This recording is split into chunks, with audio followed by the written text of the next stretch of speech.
Alrighty, we will call the meeting to order. First item is overview of, first item is review agenda for addition or removal or adjustments. Anything?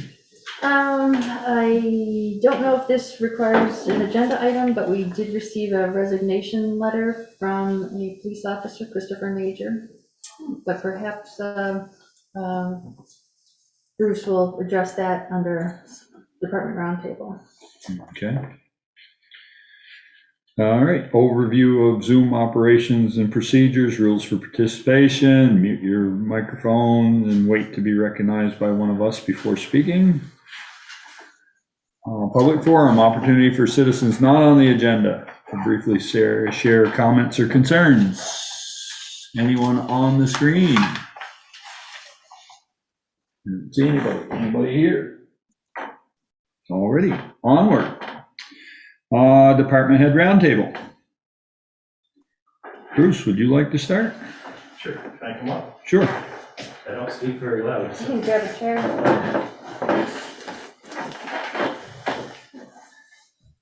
Yes, as Valerie mentioned, we did receive a resignation notice from Chris Major in trying to find some supplemental income because he's working for us part-time. He was hired by another agency full-time, and they don't offer him to work for another agency while he's working for them. So unfortunately, we received that. I also received a call from a Beverly Megacy. I'm not even sure if I pronounce it right, from East Middlebury. She wanted to call and thank Frances Smith for helping her and her husband when they had a flat tire one night. She was very appreciative.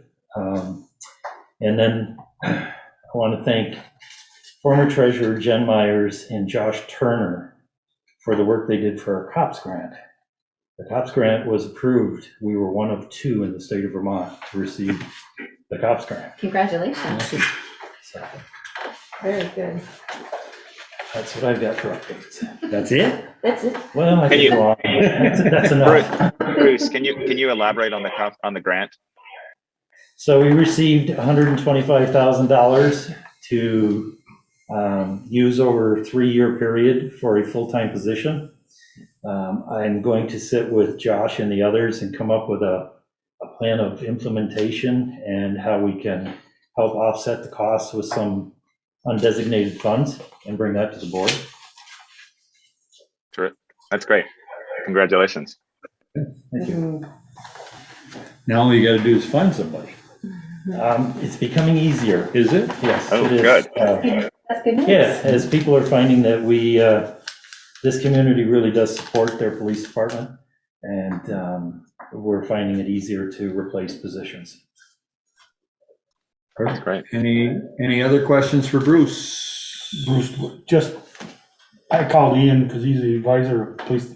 I heard it on 92.1 on Friday morning. I was just wondering why the board wasn't informed early before it went in. I plan on giving you that information tonight. Now that the public knows on Friday. That's all. I guess no. we didn't anticipate that it was going to be so publicized Right, before we had a and chance to tell you. And did I hear them on the news say, or the radio station say that it's in conjunction with an agency in Middlebury? Said something about with Turning Point or Women's Safe? No, they were Part of that?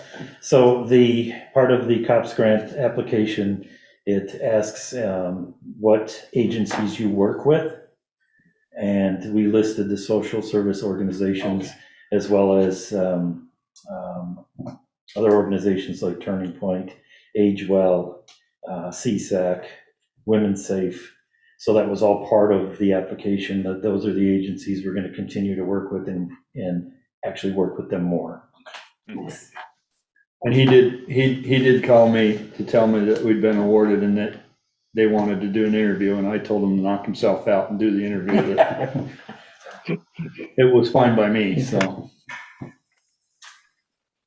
Any other questions for Bruce? Alrighty. Eric. Thank you, Bruce. Can you top that, Eric?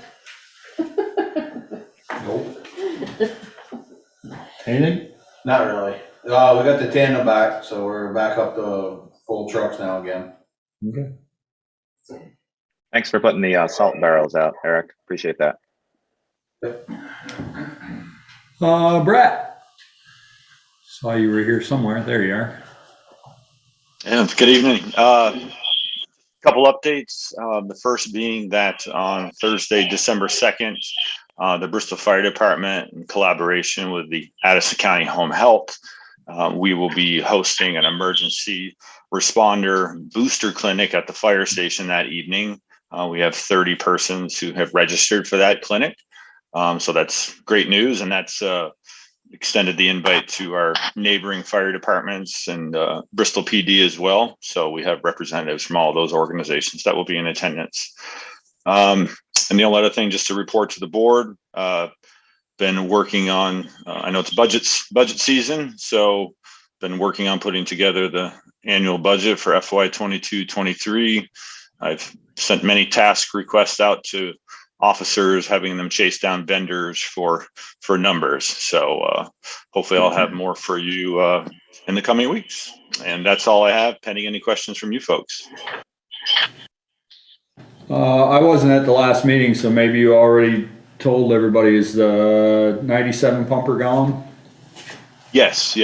We did report that at the last select board meeting, but the 97 pumper was sold to a volunteer department in Virginia. And actually a week ago, Peter Coffey and I delivered a virtual training to that department on the operations of the pump. So they were appreciative of that, but yeah, she is at a new home in Virginia. Perfect. Any questions for Brett? All right, thank you. Meredith is not with us tonight. No, but Alex is. Alex is, yeah. Alex is. Oh, hi. Hi, sorry. I just wanted to. Sorry, I'm the one that should be sorry. I should have a better handle on who our employees are. No worries. So I just wanted to give a quick update on the parks. And so recently, some tree trimming has been going on in the town green. There's a maple tree that was taken care of over by the memorial by John Swepston, and then most recently another maple tree by the playground. Also came, like, a big limb of it came down from the windstorm from a few weeks ago. So thanks to the Department of Public Works for helping take care of that. That's still in the process of getting fully cleared away. But otherwise, a lot of the parks are getting a lot of good use. There has been some maintenance that we've had to keep up with as far as keeping things clean and whatnot. So Sycamore Park, for example, had like some big tire, brake streak marks going on the driveway. But we've been kind of keeping up with that. So in general, everything's going well, keeping us busy with parks. And the other thing, town green related, is over the past couple months since the garbage and recycling has been there, I've noticed there's been a lot less litter, and so those are being well used. So thanks again for making that happen. Questions for Alex? Go ahead, Ian. With regard to tire pickup, I noticed about 5 or 6 tires by Bartlett Falls, a couple of spots heading up on the Lincoln Road there. I don't know if that's Alex, you're handling that, or if Eric might handle that, or if someone else handles that. Yeah, that's a great question. I did notice those as well. I didn't pull those. Someone else did. So Okay. we can swing by and pick them up. Probably won't be until next week at the earliest. Or we can coordinate with Eric and Public Works and figure something out. Yeah, it was two different spots. I noticed it last week, but hopefully, maybe they're gone, but probably they're still there, unfortunately. Yeah, we can definitely check on it. Okay, thank you. Alrighty. Anything else? Alrighty, onward then. Town moderator candidates, interview and possible appointment. Jennifer, I see you're here. Did you like to come up? Sure, where would you like me? And I only know who you are because you introduced yourself when you walked in, so. Hey, that's a good start, right? Well, full disclosure on my part. By the way, the other candidate has another engagement at this moment, but he'll be here shortly. Okay. So I guess the first question is, why would you like this position? I would very much like to serve my town, Bristol. I've been a resident here for 21 years, and I believe in service. I've been serving on volunteer boards for different charities in Addison County for the last 20 years. I'd like to do service that uses my skills. And in looking around the town of Bristol and what opportunities were available, I felt like town moderator really fit my skill set. I have a lot of experience in Robert's Rules of Order, not all of the fine details, because we use a modified Rules of Order on the boards that I have been involved with, but I can learn the Rules of Order and do that. So I've run meetings using Robert's Rules of Order. I have great comfort leading group discussions. I have a lot of experience in drawing folks out to express what it is they want to communicate, a dedication to the fairness in the process in town meeting, and trying to reach that goal of, well, decision making is what happens. But that's why I'd like to serve. My business partner, Pam Marsh, has been moderator of New Haven for many years, town of New Haven, and also as a school board moderator for the Mount Abraham School District. And she and I have talked over the years, and I've been very interested in her experiences and thought they were something that I would also like to do in giving back service to the town. And Valerie was saying your letter indicated that you were going to run for the position. Yes, sir. I've already got 5 names on the petition.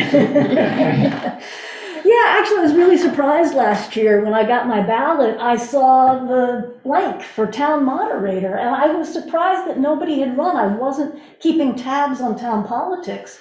So when I went to vote and I saw it was blank, I wrote my own name in.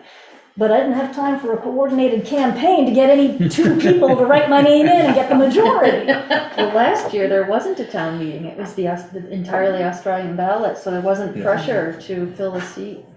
Yeah, perhaps that's why I wasn't very aware that there Right. was an empty seat, but when I saw that, I wrote my own name in and said, well, yes, I could see myself doing that. And then when I saw the appointment come up I saw it on Front Porch Forum, I said, aha, I didn't realize that that was still vacant, and I thought for sure Fred Baser would say, yeah, I'll do it.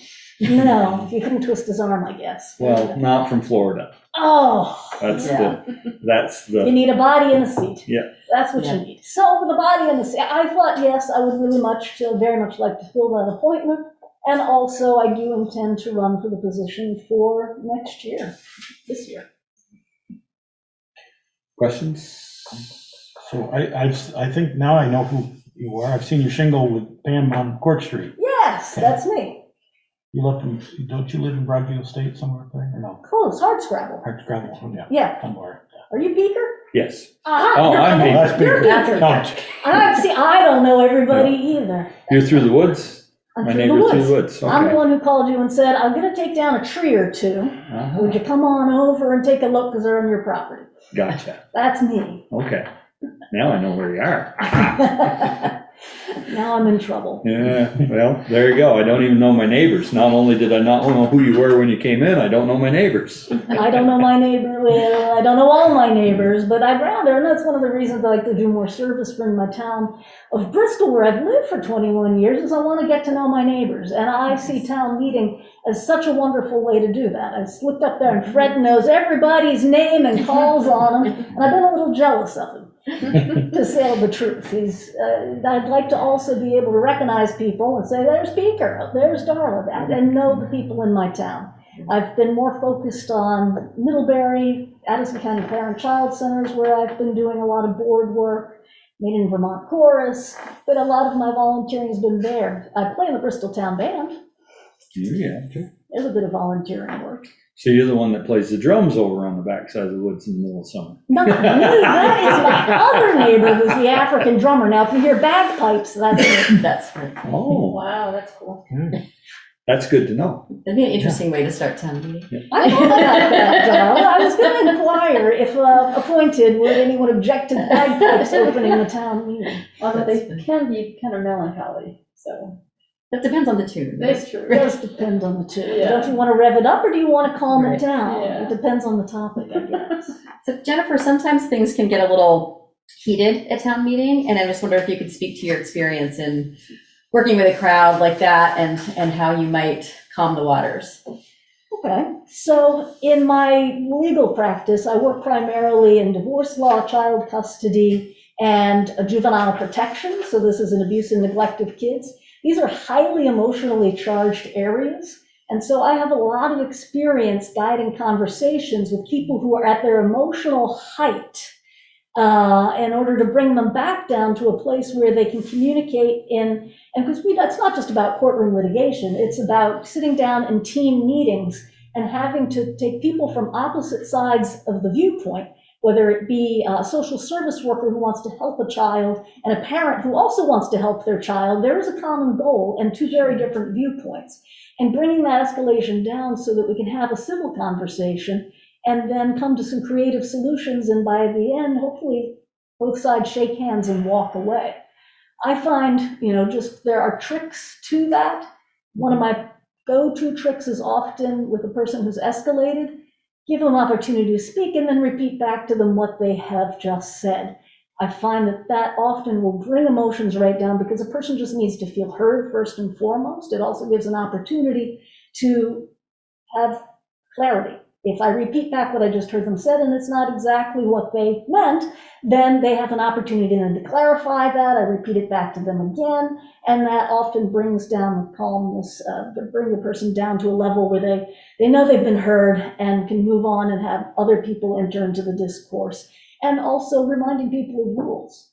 You will have another opportunity to speak after we give another folks an opportunity. Gives people a feeling like, but I have more. Well, it's okay. You will be able to speak again. And there's rules, Robert's Rules of Order, and a few state rules that apply to meetings as well that can be applied to try and aid in that kind of discourse. Thank you. Yeah. Ian? I'm good, thanks. Anything else? No, I think she represented herself well.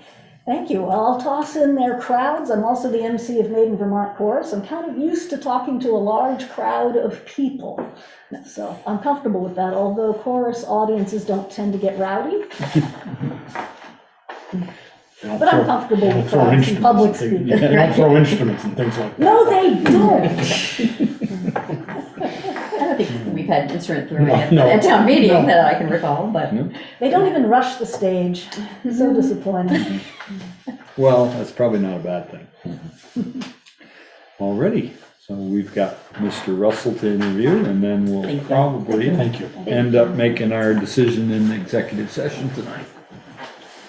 Gary, come on down.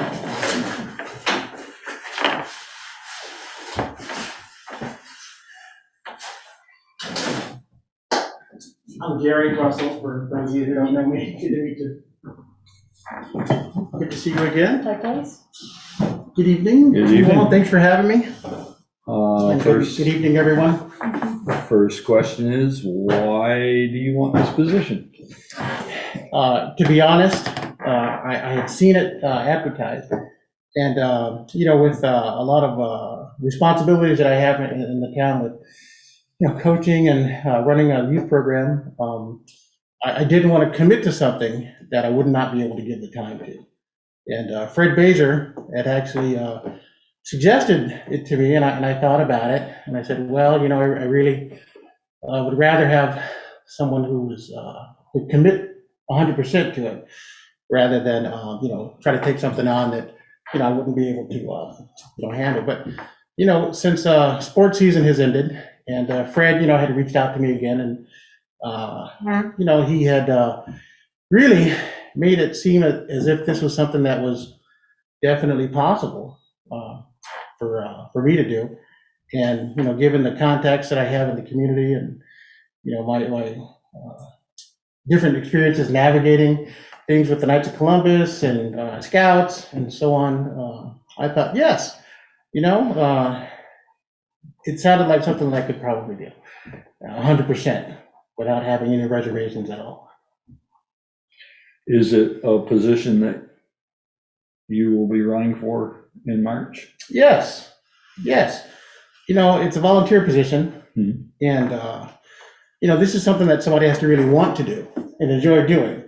And if you enjoy, being around people and enjoy connecting with people, like Fred did, then it's easily something that someone who's a known entity in the town, could handle, as well as conduct business in a way that the town is familiar with.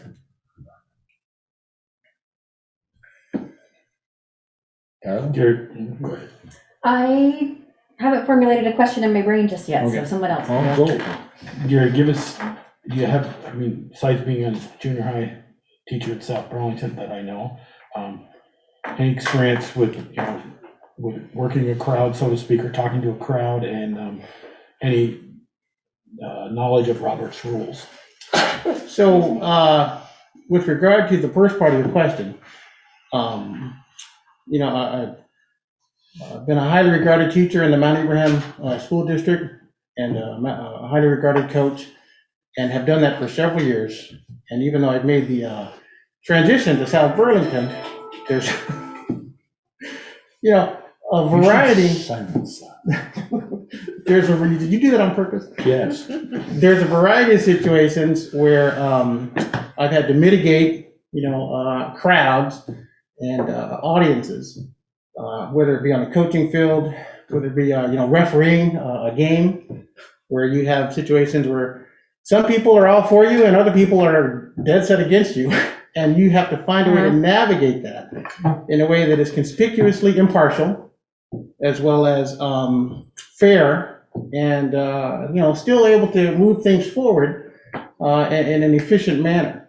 And I think that with those variety of experiences, as well as being a member of the Knights of Columbus and the starter for the Bristol Outhouse races, there's a variety of situations where navigating and moving a crowd forward, is kind of second nature. And I've seen Fred at work numerous times, and he's going to be a tough act to follow.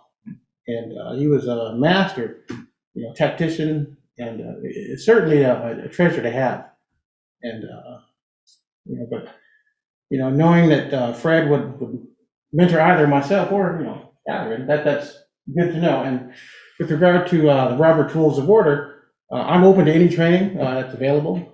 With regard to meetings that we have in the volunteer youth organizations and the parish of St. Ambrose, there are rules that are in place that are not consistent with the Robert's Rules of Order. But this is certainly something that, even though I may not be unfamiliar with it, I'm certainly open to, any training available, if that's ends up being the decision. The Vermont League of Cities and Towns hosts an annual training, usually in February. The physical meetings have tended to be in Montpelier, but they'll probably do it by Zoom as well.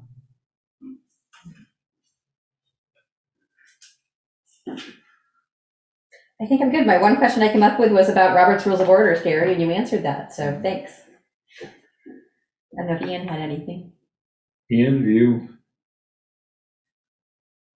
I'm here. We know Yeah, I guess the question Darla asked previously in terms of like heated discussion. Can you speak a little bit to that? Yes. Before I got into education, I was a behavior specialist. I was a behavior interventionist. And one of the things that I often had to do was work with volatile individuals who you never see that at a town meeting, by the way. You never see those types of people. In any case, using my tone of voice and strategies to de-escalate a person who is on the verge of escalating is it's a skill that, if you do possess it, it can certainly turn someone off to the idea of, escalating out of control. So if you can use your voice and de-escalate the situation, while at the same time, validating that a person's opinion is valid, and you have a right to be heard. Okay, you certainly have a right to express your opinion, but at the same time, we want to do this in a respectful and a courteous way that keeps the discussion moving forward, and certainly allows the person to express themselves, without polarizing or turning people off.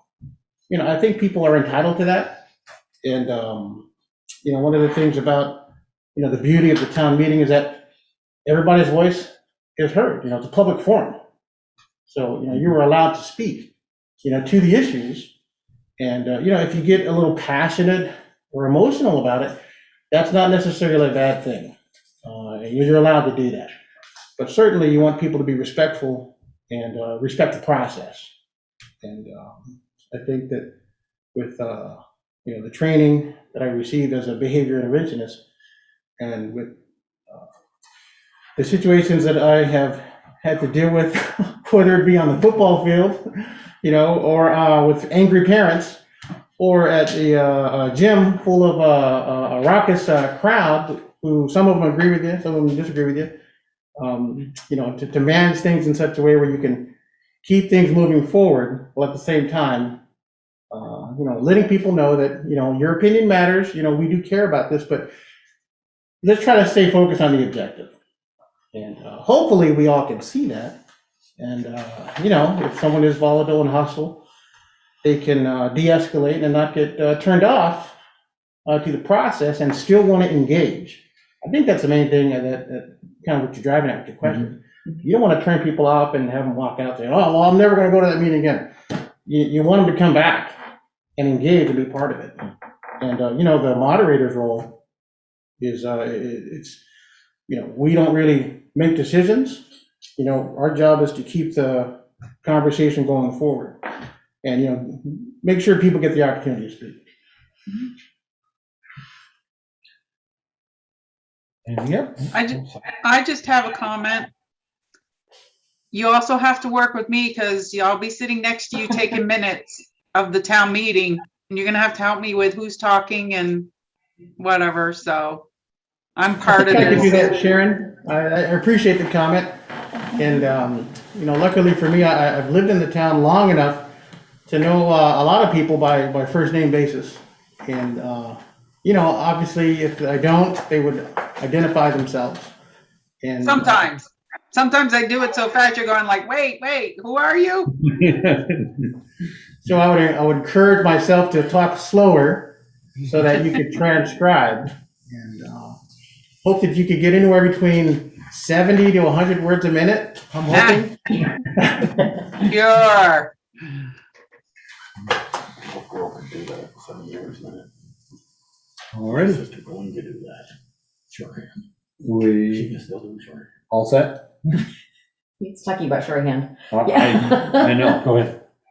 So I guess we're good. We are gonna discuss our two candidates in executive session, and we will let you know probably tomorrow, I would assume. Possibly.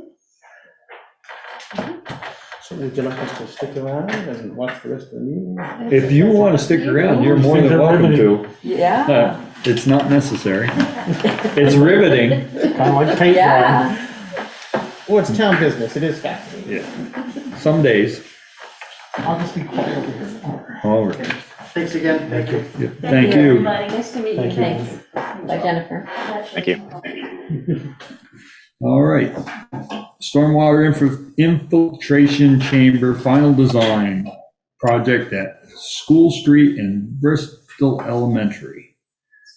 Paul Boisford and Hannah Wingate, All right, so Paul, Engineering Ventures. Yep, they're Yep. both zooming in, and Paul, I've given you co-host privilege if you want to share your screen with anything. okay, yeah, I think I was gonna have Hannah do the run the screens if you can do that. Oh, Valerie? Okay, Yeah. let me do that.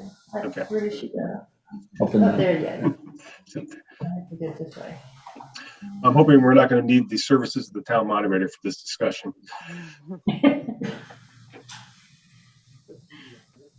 So at any rate, just to start off then, yeah, we were hired by the town to pick up from the stormwater master planning that was done by Watershed Consulting.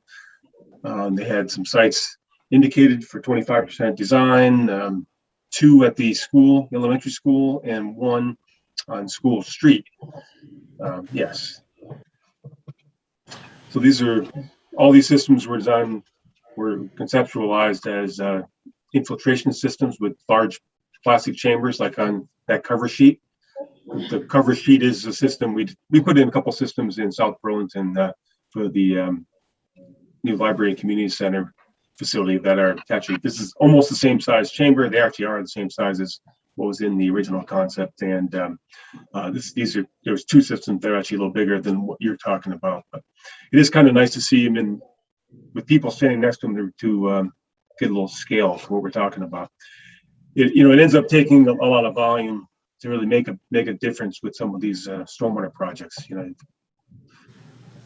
So when you look at the treatment of the size of the areas that are talked about there, they end up being sizable. So I think it was useful just to see that.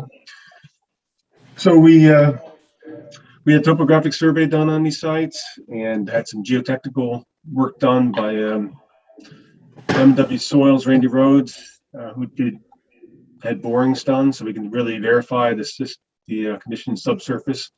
Generally speaking, we have well draining soils which are suitable for this. There's the school sites had a couple limitations. Primarily the one that Hannah was just showing there, the southern end, the southern system, where it was indicated is right where she's running the cursor around. Turns out there's a on-site wastewater field there, and since probably the operation of the school is pretty important to the town, we thought that area should remain off limits. So we talked to Valerie and kind of abandoned that location. Northern end, system. We think we still work a system in there, but there are on-site systems for the school and also for the adjacent properties. We don't have solid locations for those, but we can work off the separation distances that would be typical and site system there. We did have to change the configuration a little bit. We didn't have quite as much depth to the forward draining soils than we needed. These again are large systems. They take a lot of vertical space. We think we can work something in there.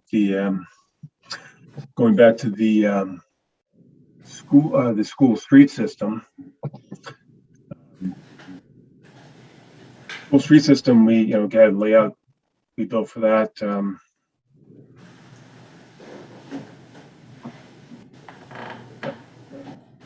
Right. So we laid out a system there. We did as we got into this, we did begin to understand that there's water lines underneath School Street that kind of get in the way of that system. So we're gonna have to change things around for that too. But I kind of jumped into the middle a little bit there. The projections were for these systems, that the elementary school site would provide treatment for, I think it's 50 or 60 acres. I think it looks like the model actually used a 50 acre, I believe. So good size area, steep terrain. Those are all 20-foot contours, so it's pretty steep. Generally speaking, that's a large area to provide treatment for in a small system. Our approach generally wouldn't bring that much in. There's another limitation at that school where that's a low area relative to the road, and bringing that much water there and not having relief point other than the school property itself, I think I'd be a little. It's not something we would generally advise doing.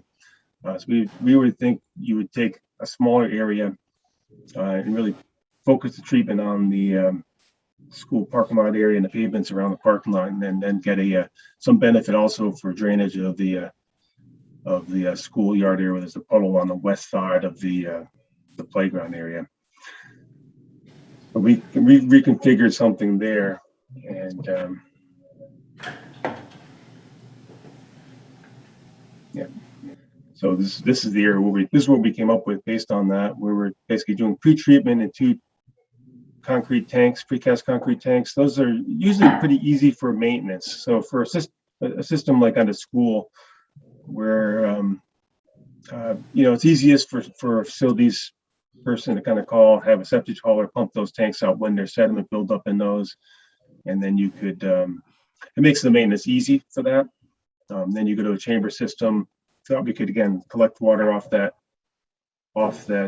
field area. There's a low spot and currently some wet area, so that provides a good benefit for the school. I think the system that it was conceived originally, I think was maybe a little optimistic in terms of what they thought they could really bring in, and also what you could treat. If we directed 60 acres towards this reasonably small system, you're going to fill that system quickly, and then you're going to have overflow. And so I think, I'm not sure we really would match the phosphorus reductions that were being talked about, but I think what we're showing here would provide a pretty good benefit, particularly targeting the pavement areas where you have, motor vehicles on them, and including, oil, hydrocarbons, other things.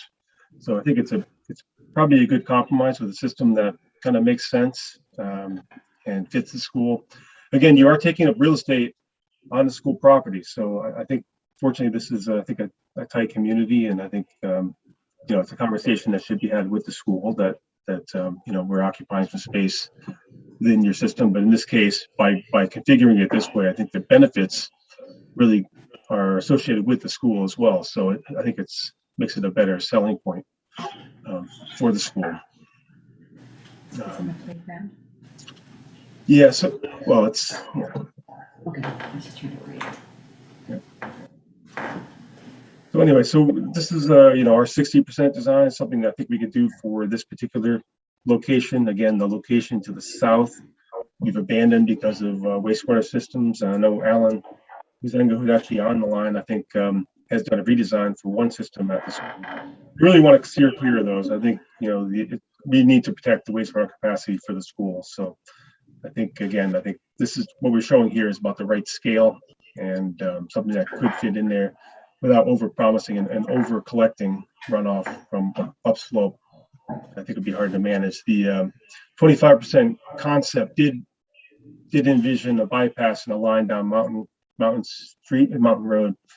But I think we're better off with what we're showing here. But again, this is your town and your system. We can adjust things if it makes sense.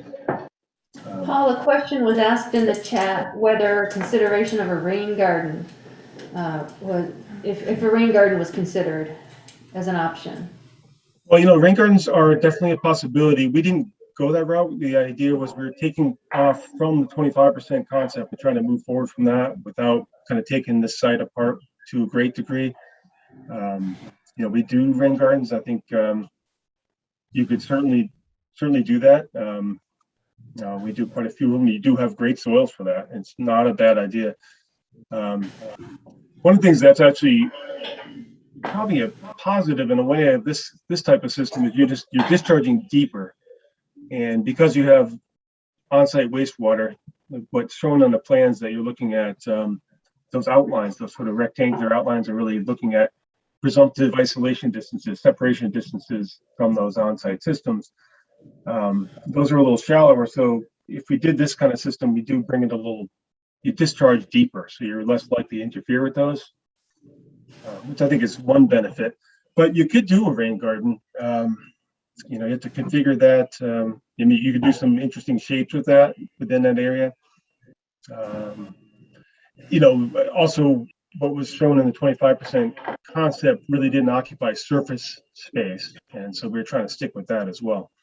But it certainly could be rain gardens, especially if they're done with like a Riverstone type surface, can be kind of interesting for the kids. It's educational, but again, that's not what we were supposed to be doing here. In my understanding, we're just supposed to take off from the 25% and move forward. If you want to talk more about this one, I'm certainly open to that, or we can move to the other site on School Street. Paul, I have a question. You mentioned to the south of the school, and that would be just north of that. I call it their supply shed out back there. There is. And that's where the septic you say is. Well, these are approximate locations, yeah, and that's, Alan was kind enough to give us some general ideas of where he thought they were. Would this, because the elementary school is right smack dab in the village and there's no place to, I won't say to grow, because we probably won't build anymore, but what if the septic system fails and they have to go to the next place up? Doesn't the state rules say your septic system has to have also a place to put another field if your system fails? And was there enough room for a second field there? Well, I think generally you do, that has been the case where you have replacement areas. You also have the ability with soils like this, your failure is probably not going to occur. It's probably going to be a surface failure, right? It's usually the interface where your actual system meets the native material, and usually there's that interface. So, if you had a failure, you'd probably dig 2 inches down. You probably could restore the infiltrative capacity of that soil. So, I don't know if it's quite as critical there, but I think it is a good consideration to make sure that you're not kind of crippling the school's ability to do, again, expansion or another system. But it's certainly a consideration, and I'm glad you brought that up. And then the system you've got designed that's mostly handling the roof drains in the parking lot, the pervious soil of the school, right? Not much street runoff. There's not much street runoff there, or there's not really. I think this also moves towards providing treatment for the school. I don't think Bristol's on the 3-acre list. I don't recall if they are, but is it? Yeah. So if you did this, then it would contribute towards any treatment requirements. The square she drew is what they're taking for runoff. Yeah. Okay. Well, it's not square, but yes. And for a system the size we're talking about, this is generally I usually see this as kind of a pretty appropriate contributing area, whereas I think 50 to 60 acres is really high for that. So you would tend to overload that system and discharge bypass. So you'd get the beginning of a lot of smaller events, but not the medium-sized events and larger. Well, and you're asking the water all to come to that one spot when you do that, and that's probably not a good idea. Yeah, that's not something I would generally do. But engineers are conservative, so I always think about what happens when that system overfills. So I think it makes more sense to me to kind of control the area that's going to it and really get the most environmental benefit by providing treatment for the parking area, rather than upland area really is largely natural area. So. It doesn't mean there's not sediment coming off that, but it's certainly a less polluted area, a pretty natural area. So I think it makes sense to focus where you get the larger benefit. Before we move on to School Street, we have Facilities Manager Joel Fitzgerald on the Zoom. I wonder if Joel wants to make any comments or has some thoughts. That'd be great.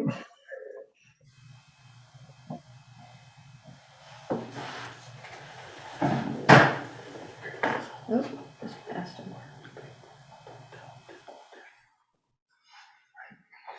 It's not 8 by. I agree. If you're talking, Joel, you're muted.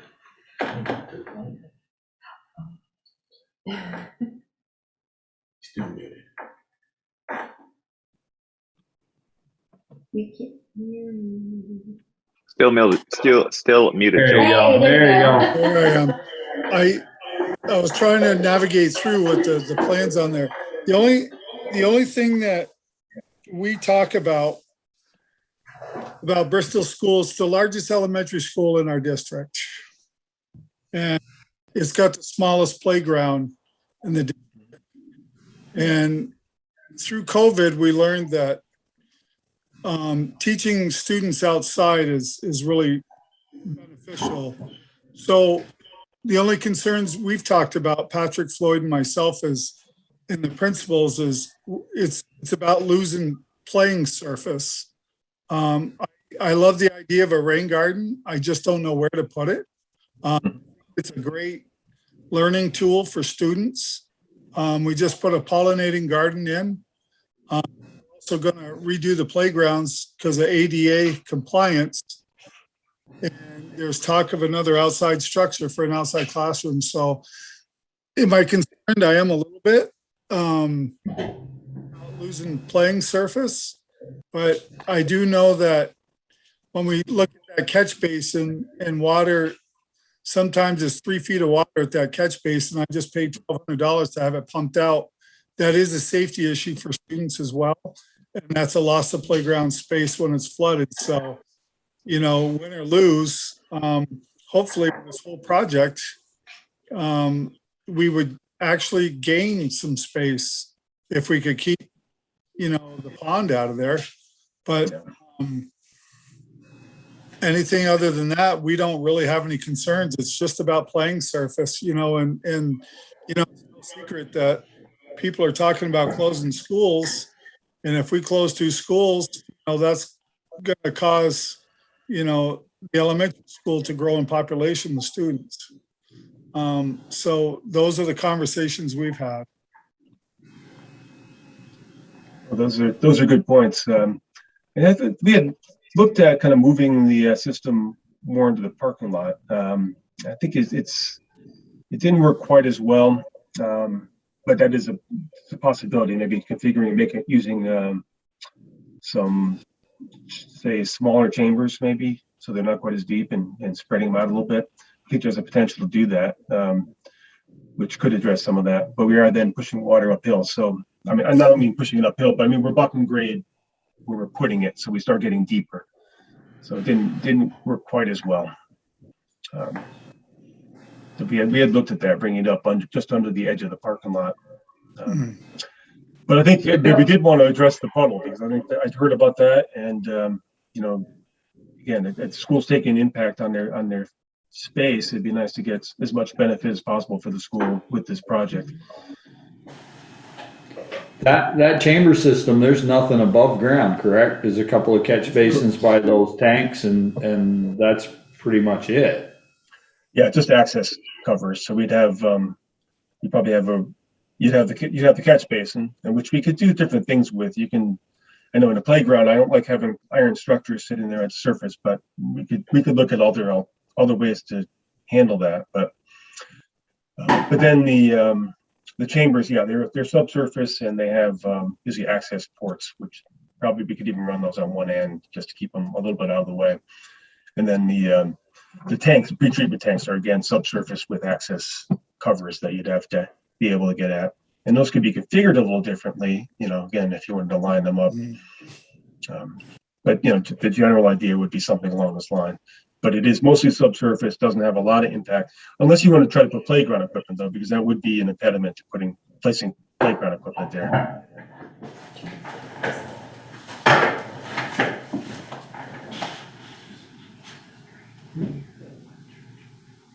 Thank you. I mean, we can, you know, we can take input. I mean, you can certainly deliver it to Valerie as people think about it, and if you want to make changes, it's possible. But maybe we probably should move on to the school street site and talk about that a little bit. Sure. I guess just one more quick question before you move on. The water goes into those tanks, the first, correct? Yes. Yep. So they could actually be under the pavement. That wouldn't necessarily, yes. Yep. if you're looking to catch that, so they could be moved. And then the water from that catch basin is coming back into the chambers? Well, the catch basin, that water would not get pre-treatment in those tanks, right? Unless what we could do is you know, either do a deep sump or a catch basin that has some capacity to do a little pre-treatment. It's not a parking lot area, so you're not going to see the oils that you'd see coming off the parking lot. But no, I understand that. The question is that water's coming back and going into those chambers as well. Oh, it is. Yes. Yep. Okay. Yeah. Yeah. I don't know if you know how often that area floods, but one of the times you'd probably see that is like March, or late February. Things are frozen, water starts moving when it melts, and it builds up pretty quickly. And this system like this, you're below the frost line. The infiltration area is deeper, so you should still have that capacity. So it should be pretty helpful in that regard. Well, there's a couple 100 yards of stone around that catch basin. I know of 3 times that it's been cleaned out and replaced. And I think the issue there is silt. It silts in, which you probably would eliminate by allowing the water to go into that stone first, and then when it got up high enough to go back into the chambers. Yeah, we can work with that. I wasn't aware of the extra stone around there, but yeah, Can I ask a question too? Yeah, go ahead. So is there any way that we can use that water? We're talking to Alan at Mount Abe. We really want an irrigation system over Mount Abe. Turf at Bristol Elementary School is pretty poor. Is there any way that we could possibly use some of that water for an irrigation system? We're thinking about taking it from the roof to Mount Abe and putting a tank in the ground. Alan said he could design a system where we could use the roof water for an irrigation system. Is there any way we could use any of that water? You can. Let's see. If we did the pre-treatment tanks, you certainly could draw out of those, or you could, if you want to put in, again, more tanks, you could put in something that would store the water. The problem for stormwater purposes is that system has to be empty to collect the incoming water. So if we were using it there, if you're using it for volume command, you want it to be empty ahead of time. But you can use the uses together. You can store it and use it, but you just have to give it a little bit of thought about how you want it to operate. Yeah. Okay. As it is, this system is really not even that large for what we're bringing in here. It's mostly focused on water quality, what we're showing here, what we call the state rules of water quality volume we're looking at here.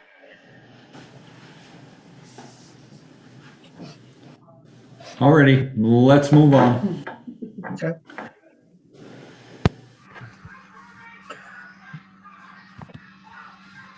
Yes.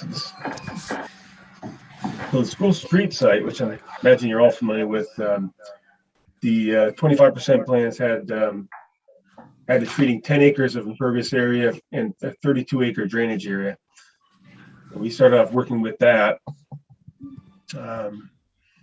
Right. And again, we had borings done, geotechnical investigation. Soils aren't, again, suitable for a system. One of the things that we did not count on was the presence of water lines underneath School Street. That is kind of in the way. There is a storm line that we reroute with that. As we got digging in and got working on this project, we did find some older plans too that suggested that showed a water line stub on the upper end, and also as well as this. I think one of the plans even showed a sanitary line coming kind of from the direction of the old high school south. Yeah. So we don't know if that's there. If that is there, we'd want to know that before you really finalize plans. I think, Alan brought up the question about whether you really want to occupy that much of the roadway space, whether there's other utilities you might want to put through, which is a good question. Again, we took this concept and kind of ran with it because that's what the intent of the project was. We reconfigured things a little bit, but again, we've got something that's kind of pretty much reaches the goals of what the system was designed to do: chamber system, infiltration, reducing runoff, and providing a lot of treatment and benefit. I think this one comes closer to the original intent in terms of phosphorus removal and again, solids removal. But again, there's we would the water line that, as we understand it, and it's got 2 lines drawn. The blue dash line is where there's a series of dots on the road, and the blue dash line, that's the line. That's the line right there where there's what was marked on the road. There's a valve at the intersection to the south there, Most of the time, that would be pretty much a straight run from that valve up to the north. So I'm not sure exactly where that line is. We're looking at a difference of at the southern end of plus or minus, maybe 8 or 10 feet there. But we'd want to know more closely because that line, as I understand it, is from like 1900. And digging next to that is not something you want to undertake too lightly if you're getting close to that. There's certainly risk to the infrastructure with that pipes kind of pushing out and separating if there was leaks. And actually some risk to the people doing the excavation work as you get down into deep area with soils that can move. So we'd want to know a little more about that. We could certainly design the system that goes in there. We would also want to know whether or not there really is any sanitary that runs through there. I don't know why there would be. It's outside of your service area. The sanitary was from the old high school, and a new system was put in right behind where the bell is there on the opposite side of the opposite side of the sidewalk there. That was put in, I don't know, probably 20 years ago. Okay, well, that's great, because I saw that, and like, well, somebody probably knows, and this group seems like the right group to know. So good, that'd be good. So, the options really come down to, we could keep the design we have and move that water line. And it could be done either as part of our work or part of Green Mountain Engineering's work, or it could be done at a later date. This is a town project and to serve the town. I mean, we'll do whatever makes the most sense from your point of view. We could also look for other locations. I would consider rotating that system and doing it down in that general area. That's a possibility. I think it's West Street, isn't it? Yes. Yeah. Paul, Paul, I've got a question. Are you able to hear me? Yes. So I'm a parent of 2 kids at Bristol Elementary School, and I want to revisit the stormwater runoff issue there. I'm wondering, the large parking lot in the northern section there, what you're highlighting there, what if you were able to reduce the parking lot, that impervious surface, by 1/4 to 1/3? And what if you reallocated some of those parking spots to the southern parking lot, where there's also like a basketball area?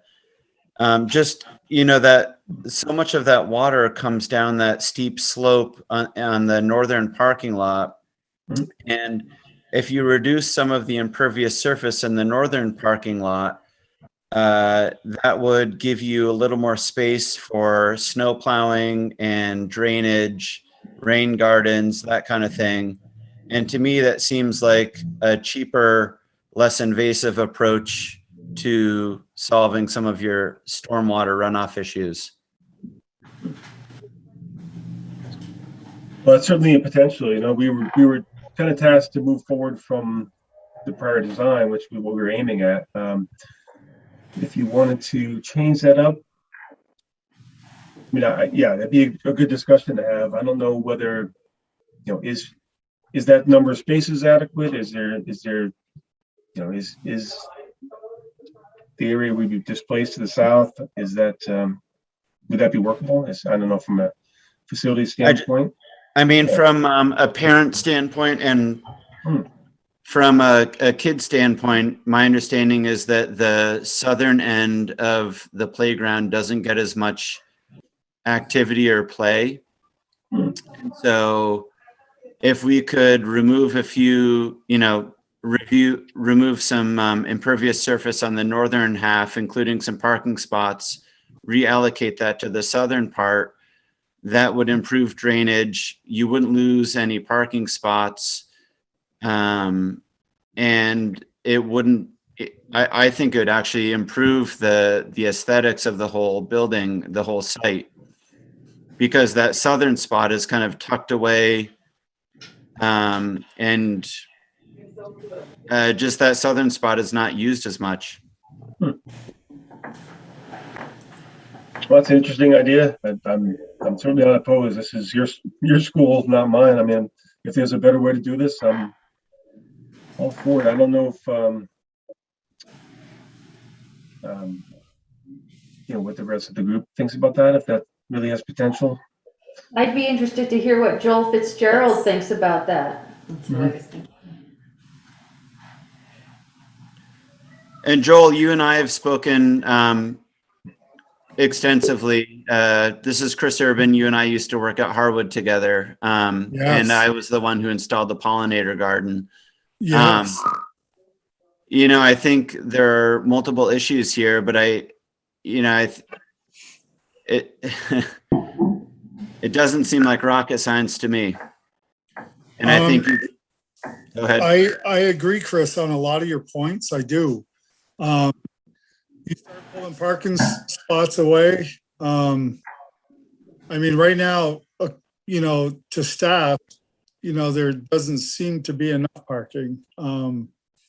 So that would certainly be a school issue. It may even become a union issue. I'm not sure. But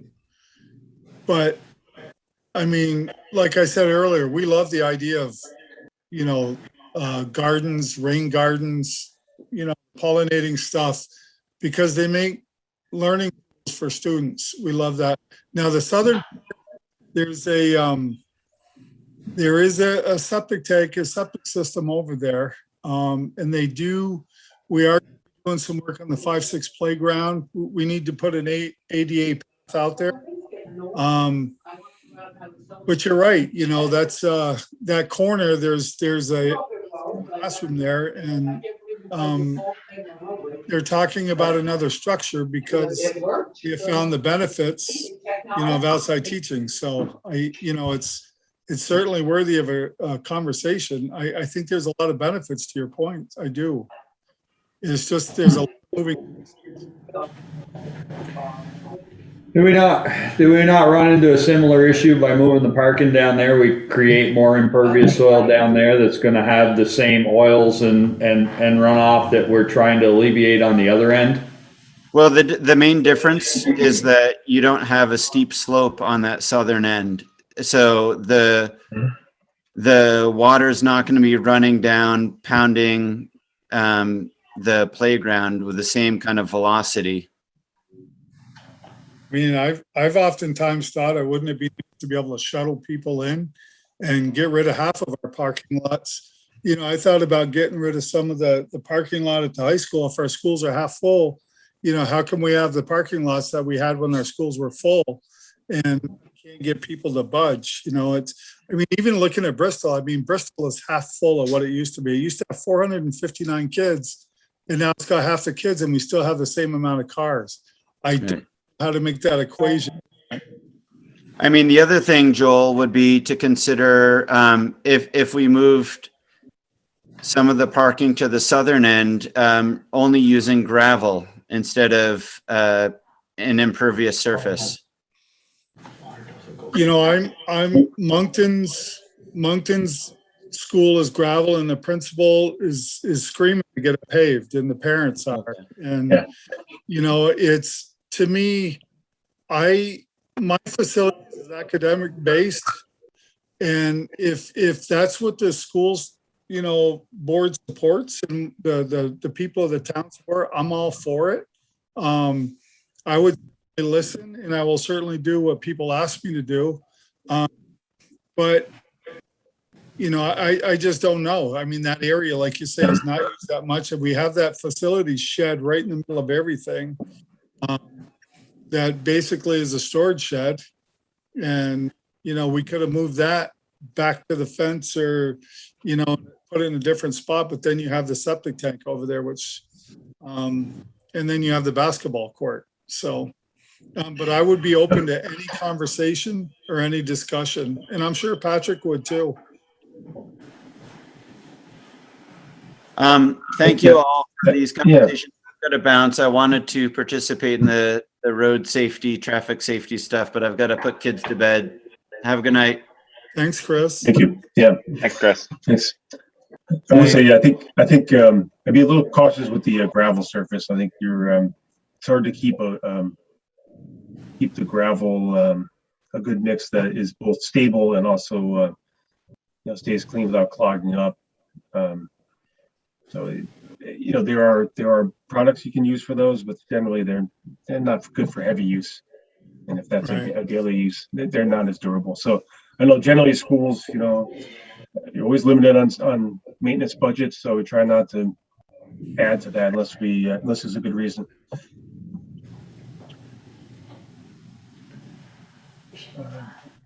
So Val, given some of the ideas discussed tonight, what's a path forward? If Joel seems sort of open to exploring these ideas, given that this is a town project, what would be a way forward? Well, I guess this grant is a limited scope grant. I guess that depends on what level of overlap there is, and what level of independence there is. With some of the ideas that Chris Urban expressed, maybe they can happen independently of this project, or just through communication, they can be coordinated. I don't know to what degree Paul and Hannah's designs would change with those other configurations, but I don't know, something to explore. One of the things that comes to mind here, looking at the area they've got marked out, it's no longer really a town project. It's a school. It's a school project. That's what I was gonna say. This isn't our water, it's theirs. I mean, it's not up, so to speak. Comes from the hill. Comes from the sky, Joel.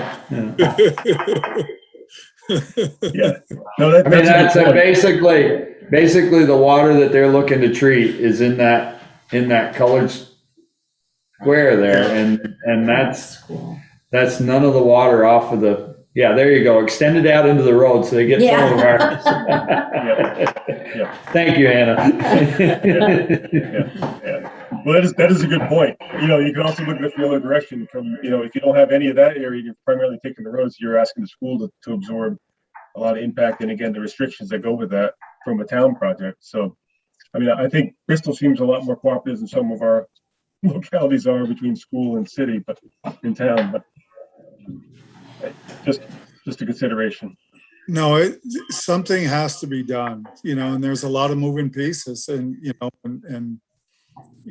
Chris talked about the pollinating garden. For every person that wants a pollinating garden, you have 3 people that don't want it, and they go, what happened to our playing surface? So it's a lot of conversations. It's really a lot. Yeah. But is there a time frame for this project, or time frame for this grant?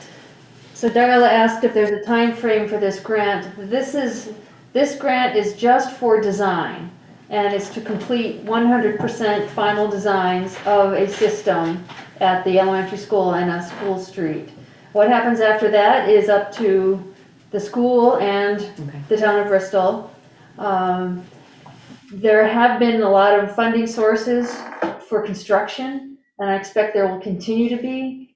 But it's hard to predict, the timing and the scope of what that might look like. I didn't know if there was a deadline that this part of the grant had to be. We just got an extension into March. It should be here before you know Right. So Paul, going what Peter said earlier, if you move the 2 tanks, let's say the manhole covers, we'll call them manhole covers that go into the tanks to clean them by the edge of the parking lot, then everything else is going to be under the surface, and i.e. the playground won't be reduced in size. Correct? Am I correct in saying that? I think we're generally, the play area, I think we're away Play from area. structures, just, the structures I think are just to the south, but. If those 2 structures that we see now are just sitting out in the edge of the parking lot, then all the chambers and stuff is going to be buried underground. Right. So the play area still wouldn't change it. Not going to take any more, but a rain guard would take more space. Right, and you have good soils. You could do that, and you can actually weave those around, in interesting shapes. But you do run the risk of a little bit more interference with these on-site wastewater systems. Because again, you're discharging higher. But we do them all the time. They can be pretty attractive, and I like the idea of educational people at a school. But again, you know, I just have to make the choice of whether you want to occupy that real estate. So at this point, is it more conversation between the school and? Yes, Okay. yes. I just wanted to be clear. Can we pass this portion to the school for conversation, or? Absolutely.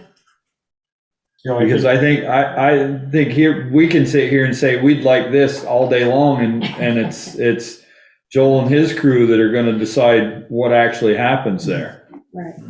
And so I think that conversation needs to happen at the school level. Yeah, I like the plan, I do. And I do know that something has to be done.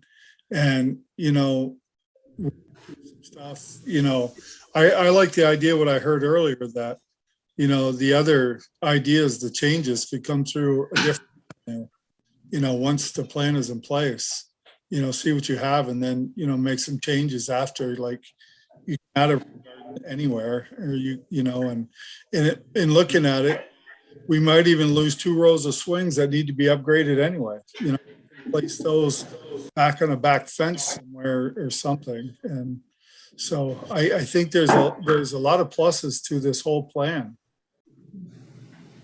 You know, the easiest targets for your rain gardens are often the roof, because roof water is cleaner. So you don't, you know, you have, you don't really have to have as much pre-treatment for it. So if you can, right, if you pick locations where, and it's also next to the building, and you can make them pretty attractive. I would just say, give a little thought to size. I've seen these before where they're designed by, you know, done by volunteers, and they're too small and they just blow out, which ends up being kind of a environmental negative. So just should be a little thought to the appropriate sizing. Well, there's a lot of green space. There's a lot of green space off those eaves. Then we put our rain gardens off the eaves, and you know. Well, I was going to ask that, Joel. Is there a problem? We all refer to as the original school in the center, and then the south addition, and then the big 1980 addition to the north. Where's all that rainwater going? Is that just going into the grassy area behind the school? Yeah, there was a false footer drain. There's a couple footer drains, and there's actually one where the new stairs are for the front entry that goes back to the playground. You know, we can control some of that water. We can always tap into one of those footer drains, or, you know, there's no gutters on the school because of the roof, but there's certainly some green space, especially by the parking lot that he wants to eliminate. That green space to me would be ideal for a rain garden. And then in between the two wings back in there, there's a lot of green space there, and actually the ground is pitching slightly to the school, so you know, it would be ideal for rain garden. But that's not even the area that they're working on taking care of the stormwater on. I mean, you're looking at the center line of those roofs. So we're going north and west off of those 2 slopes. They're not. Right. This isn't addressing anything on the south slope of that roof or the old school. I think there's enough water for everybody. I'm just trying to keep the conversation relevant to the area we're talking about is all. I'm not saying that it's not a good idea to do something in the other portion, but the area that we're working with is the area in that highlighted, and that's the water we're looking to collect. Right, and I think that's why the plan is sound, and if we go forward with that plan, I think the other avenue for the rain gardens and the other stuff, we can find water at a different place, like off the roof, and like it's cleaner water anyway. So I think if we stay close to the plan as we can, I think that's the best path forward. That's in my personal opinion. Alan, you got thoughts? I know you're watching here. Yeah, I just unmuted just because I think we need to be clear here, and maybe Paul can speak to this.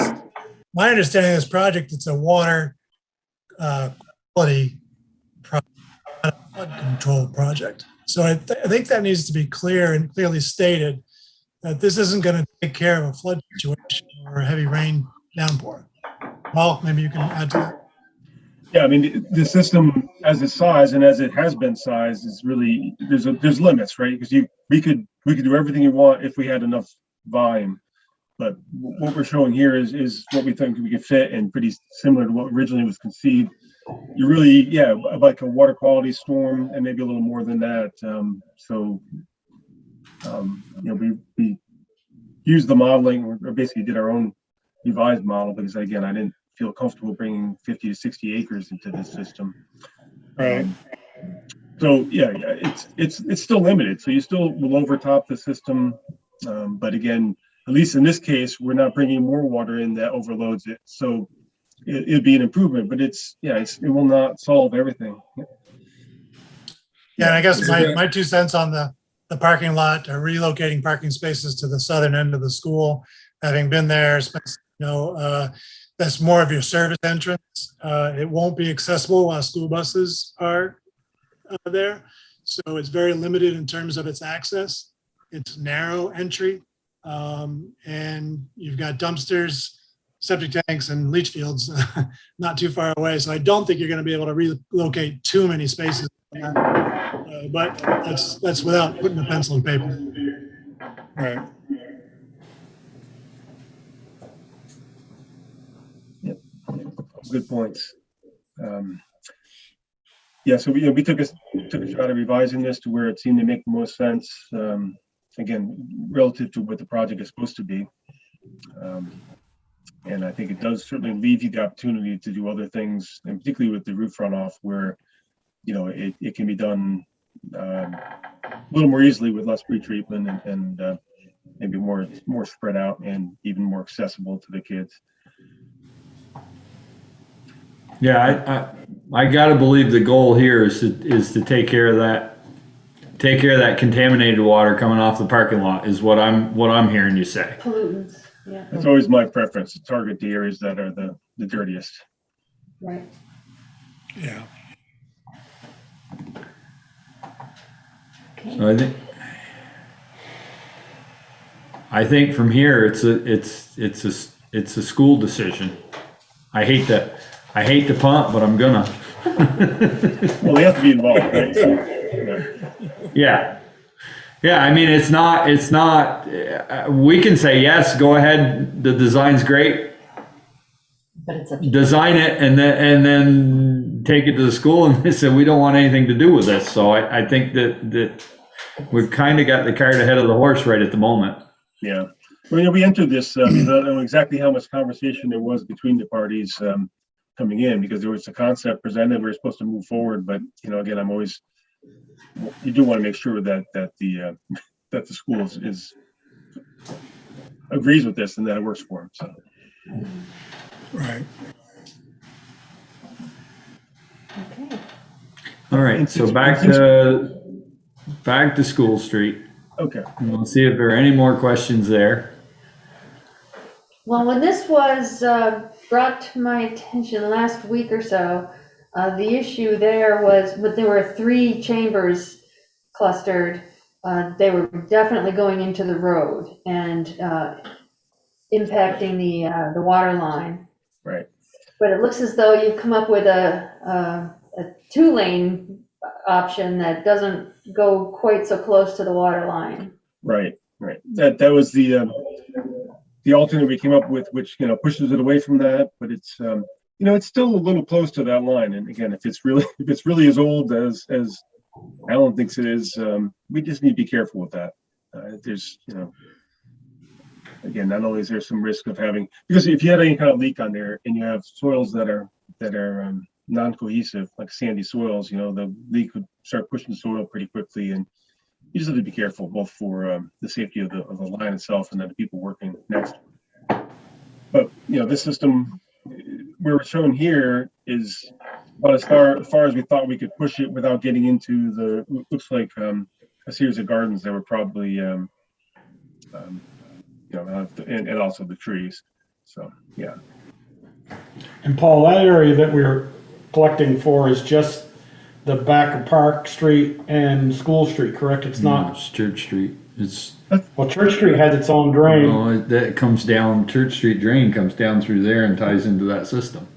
So it would tie into that system and not continue down to the West Street tie-in. Yeah, right. We would try to intercept that. Any of the overflow would still go by. Again, this system still has some limitations on how much of a storm event it can handle. So, because It's they're looking at 32 acres there, Joel, if I read that correct.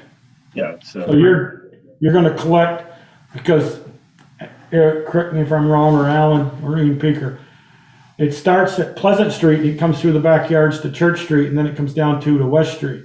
There's a drain somewhere by the old high school, right by the hatchway, that you go down to the cellar,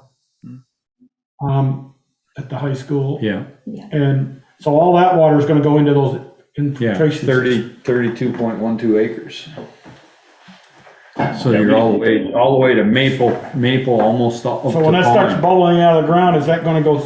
No, it So goes. what, clean soil or clean water, is that gonna go back into the West Street drains and down over the hill? Correct. The river? Yeah, basically, yeah. So there'd be a diversion structure. So it'll, the system will accept as much as it can, and then anything that above what it can accept would go back into the system. As it Just does like, now, so. Yep. just like what we put on Main Street, those dry wells we put in there, they accept all the water they can, and then when they overflow, it goes down over the bank. Yeah. Yeah, you get a lot more surface area with a system like this, so it's pretty effective. Was it looked at to whether the chambers or huge, I'll call them septic tanks for anything, but big water tanks that go in the ground, so the dirty water, or so-called, goes into the bottom, and when it rises, it's clean, then it comes out the top? Was that looked at, or is that not a concept? Well, usually you're looking for a really large infiltrative surface area. So ideally you kind of clean it up before you get it there. In this case, we're using like an infiltrator. We call it isolator row, where the water comes into one section that has fabric underneath it, so you can clean the surface. But generally, you want that horizontal surface area. If your system where it comes up and flows outside laterally is you won't get as much infiltration. You really won't get the same kind of performance with that system. Then I guess my last question is, have we ever gone to the outlet at the river and during a storm and measured the quality or what that water is? Is there a lot of oil and grease and What's coming out of that pipe? what's coming out of that pipe? Or is it, to say, fairly clean? That probably would have been, I don't remember seeing that in the master plan. That probably would be the place where it would have been done. But I don't remember seeing it in that. Isn't the whole idea here to try to get as much pre-treated as we can before it's discharged to try to avoid having to do something major? I mean, not that this isn't major, but yeah, it's kind of a divide and conquer approach, right? You're picking it up in individual areas, breaking it up so that you can, especially with soils that infiltrate, you kind of remove it from the system here. So instead of doing something much larger at the other end, so the further upstream you move it, or again, treatment and infiltration, the less impact and the less size of structures and pipes you need moving downhill. This is part of that new Lake Champlain Basin program, right? And we can get some federal or state funds? Possibly. Paul, is there a specific thing that the select board needs to act on tonight? Specific guidance you need? Well, there's a couple of options, right? We could use this design. We could use the original one and assume that the water line's being moved. We could look at another location along West Street, which of course is next to those infiltration chambers or the system that was just put in, the dry wells. So there's a couple of things that could be done. We don't have data and geotechnical information for West Street. But again, there's a couple of things. And as far as the water line work goes, it could be I don't know if it makes more sense to do it as part of the stormwater project or other work that maybe Mountains designing, or, there's different ways to work with this and come up with a plan. So the limiting factor right now is that water line. I think the water line is a real challenge. Yep. So Alan, where, do you know offhand where we're at with that water line on our schedule? Not sure which project that was a recommendation on our engineering report, but it's certainly not within the next couple of years. But if everything's dug up, that would be the time to change it. Sure. And we're only talking the water line. The only thing that would absolutely have to be changed is from West Street to the corner of the park. Yeah, I think you're talking about a short enough segment here where it wouldn't even need a permit to construct it, to replace it. So Alan, that makes the loop from North Street down to West Street along the back of the park to School Street, correct? Correct. There's no water line that goes north from there up through the alley? No. No. So since it's a loop, you could do that work, and you could, run it parallel to the road. Maybe it is now, but you could replace it. Yes. This two-chamber design as alternative, is that less effective than the three-chamber design that you originally had? I think they're pretty similar, those two configurations. The square footage is about the same. It looked like the other one was considerably bigger, like almost a third bigger. And what do you have? The number count on them? You have 54 there in this configuration. On the church side, like where the berm is. It is 78 in the full build out option. It's 75% of the full build out. This is alternate. Because there's artificial structure. So it's 25% less? Yeah. Approximately, yep. How do you clean them out? I was trying to figure out. They're just there's one section that's got fabric in it that you can get into and you'd use a vac truck. I'm assuming a vac truck to clean that? Yeah, it's usually a little more elaborate than that. Use like a vac truck. You can use like a sprayer head and push the water back through it and then back it out. Yeah, the combination. It's a two-part kind of. Again, you're pushing water through and you're collecting on the other end. So kind of you work it on its way down to the access ports. Yep. See, I don't believe there's anything under that. Darla and I put that berm in there down the backside of the swing set there. In the pouring rain. Yeah, that has no, I don't see any reason why there couldn't be chambers under that. Is there a tree? You're showing a tree there? Well, it's an 8-inch maple, and it's 18 on the other, the 18-inch elm. You just to be careful of, but yeah, this is part of the reason we're having this conversation. We're not, we don't really know what's valuable, whether a tree was dedicated to somebody. Those kind of things are, something we're not familiar with. Yeah. Yeah. Well, trees on the park are kind of sacred if they're healthy. But it almost looks like there might be room enough to set a chamber over there, a row of chambers over there from the Peace Garden, backside of the Peace Garden. Yeah, right in there. Mm-hmm. Yep, that could finish filling out that system to match the original configuration total.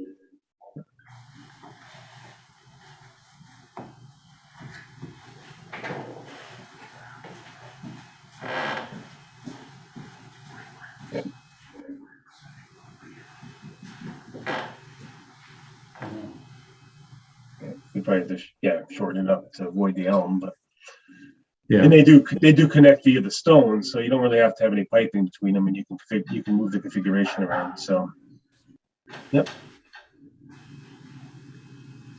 I mean, I just and that there avoids we assume that avoids the water line. There's no knowing. We're not 100% sure where that is until we end up digging anyway. Right. Yep. And it seems to me that with this plan, it would give the town flexibility to be able to argue a case where if and when this does move to construction, to go ahead and perhaps plan for the water line replacement based upon the proximity and the fact that the road's gonna be torn up, those economies of scale of doing them at the same time, and perhaps being able to bundle other funding with it. Yeah, I just wanted to mention that it really is going to depend on what pot of money you're using to build this project. It conflicts with the stormwater infiltration basins, the water line does. I would think that you'd be able to justify that cost as part of the project cost, depending on which pot of money you're going to use to build it. So we might be better off to leave those chambers on the other side, is what you're saying. Then, you know, I'm always trying to think forward, Beaker, and, you know, we've talked about, and I don't want to, maybe I don't want to, but we've talked about now in the village of Bristol, where would that run in your right of way? We talked about, you know, extending the sewer system in the village of Bristol, where would those pipes go? So Yeah. I'm not all that in favor of putting infiltration basins across the entire right of way. Gotcha. Yeah, you don't usually end up seeing that, but that's, you know, closer to the concept that was that we were running with from the 25%.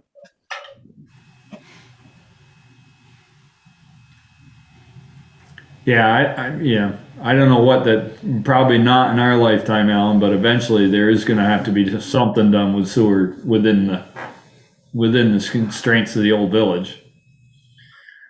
You are older than me, you know. No, not by much. Day or two. You older fellas. Well, I hate to say this, but these systems are not forever either, so there's a lot of things that can change over time, but you just take your best shot at what will work for the town.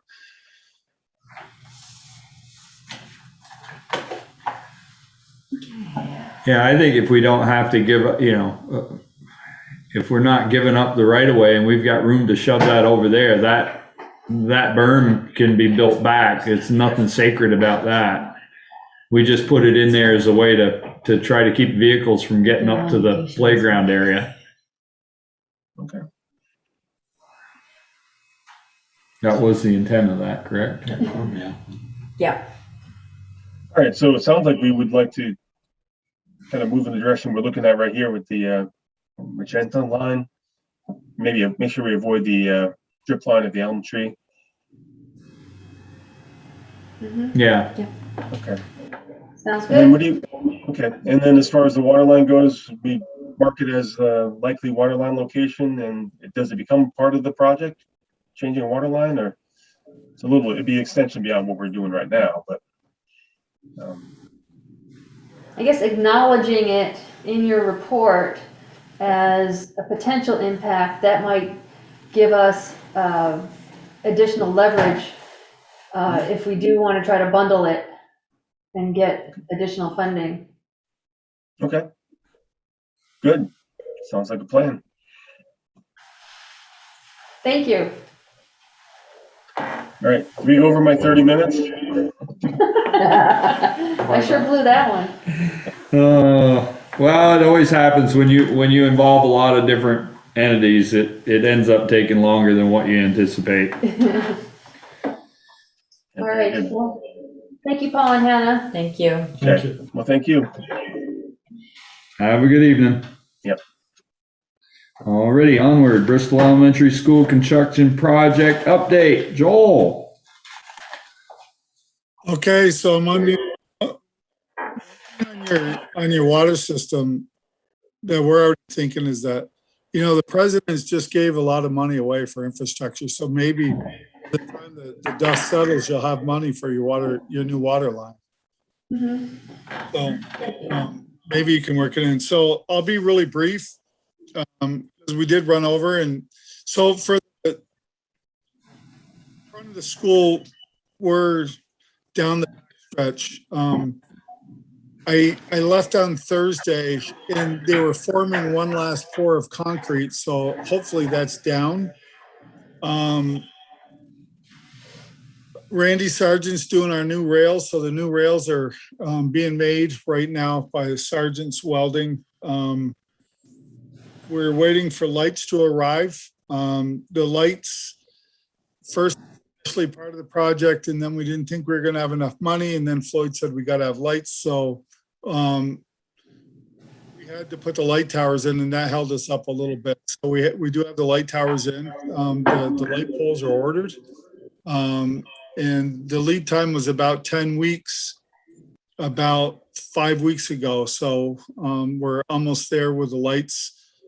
5 benches on order for the front. And when those come in, we'll install those.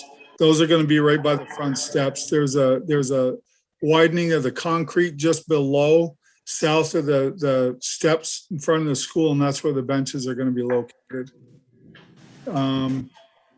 We had a couple delays. We had to tear some concrete out. We had to put some concrete back in because of quality issues.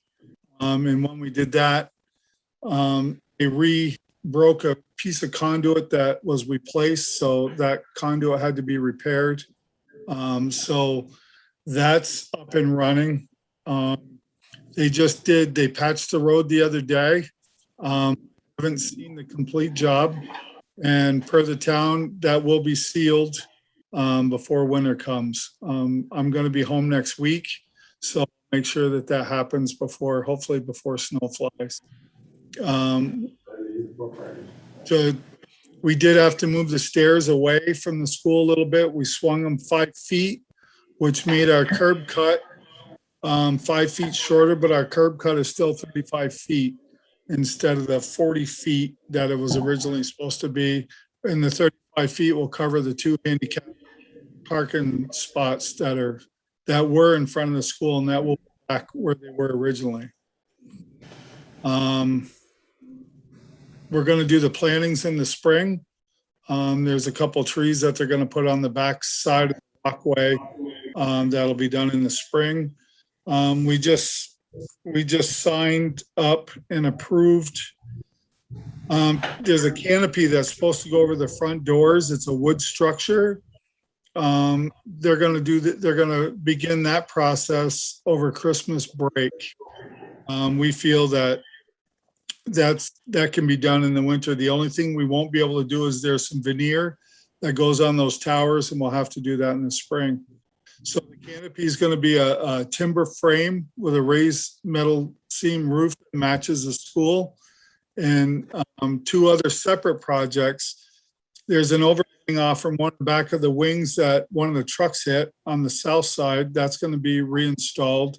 And then we're going to put a small overhang over the gym doors so that when people are coming in for basketball games, they can get out of the weather. But those 2 structures will match the front canopy. It'll be the same roofing and all that stuff. It's only a 4-foot overhang off the gym doors, 5 feet wide, I think, or 10 feet wide by 4 feet out, just enough to get you out of the weather to get in the door. So other than that, I think it's about it. We're just waiting for some stuff, and we're pretty happy that we're finally getting close to the end. The sidewalk is open for the students. So that helped, Bruce getting the students out last week. It opened, and it's make the difference that we were waiting for. A question was asked about bike racks. Well, we've been working with the gym teacher at Bristol. We did bike racks, and right now they're basically where they were on the lawn. We don't like it. And I was thinking about talking to Truex Collins and see if maybe, we can do something different. Bike rack structures, roofing is pretty expensive, but it'd be nice to have some kind of a pad. But, how much concrete do we want to continue? 3 bike racks take up a lot of space, and, is really promoting ride to school. And those bike racks are full all the time. So we would love to have more. We just don't know where to put them yet.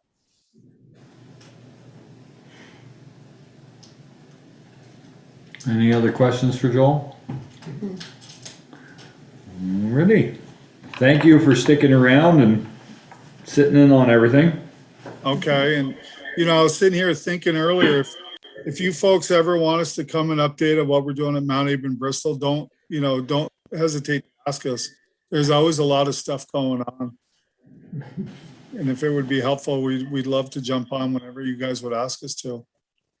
Alrighty. Thank you. That would be great. Thanks, Joel. Okay. Have a good evening. Happy Thanksgiving.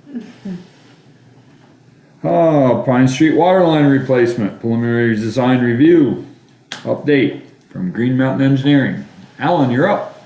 Okay, hi again, folks. I'm just here for a quick update. I won't take up too much of your time. We continue to develop the water line plans and details for submission by December 1st, which goal is to have a 90% set to submit to the state to meet the funding goal. This isn't for any kind of engineering goal or any kind of overall project goal other than to make sure we don't lose out on the funding that's available for that project that was earmarked for through the DWSRF program.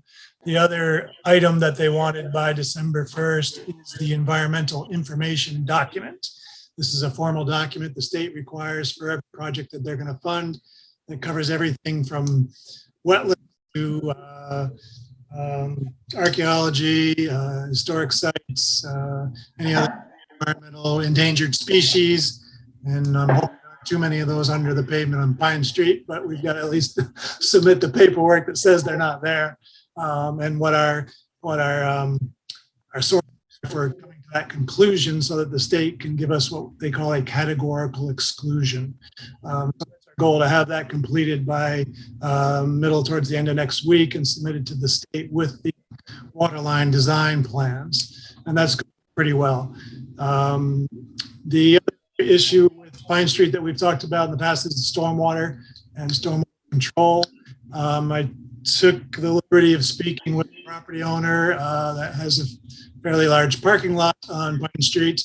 We talked about a possible drainage easement to the north because we can collect all the stormwater we want, but as you saw from the previous presentation, it takes a lot of space to get it into the ground and treat it. So I was looking for a piped outlet from Pine Street, and we may have an opportunity there.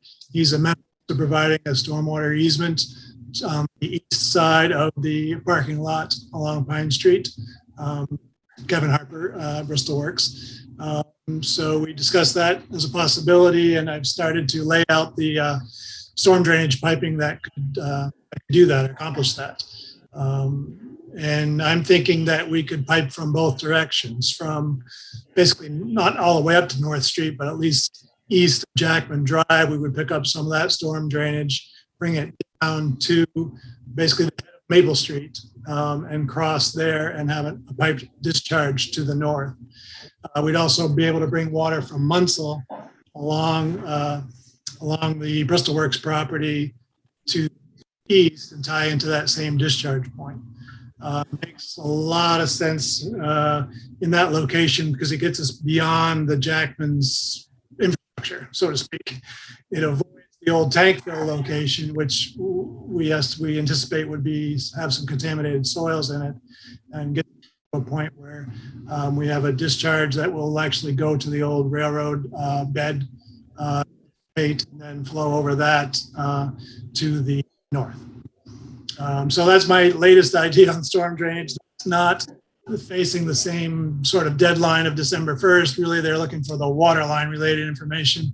I think we're in good shape there. I want to develop the stormwater option a little bit more before we go too far with it. But I did prepare some basic layout plans that I shared with Valerie. I don't think we need to get into them tonight unless you guys are interested in looking at some more line plans before you get to the rest of your agenda. But concept and I think just the fact that Pine Street's fully developed, it's hard to find a space to pipe water away, and if we can get a willing landowner that can provide an easement to help us solve that problem, then it makes it a lot easier. We're not there yet, but I think we've made some good progress in that direction. The plans that Alan is referring to have been posted to the website in the select board agenda area.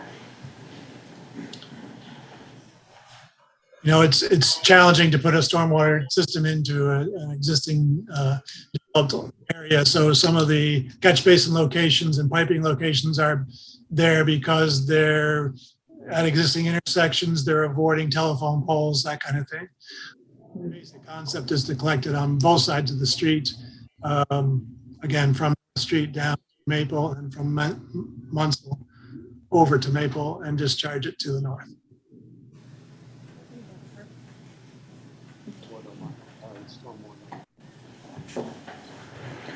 Any questions for Alan? Good, get the paperwork in on time. Get us some money. I'm trying. Thanks, Alan. Thanks, Alan. Thanks, everybody.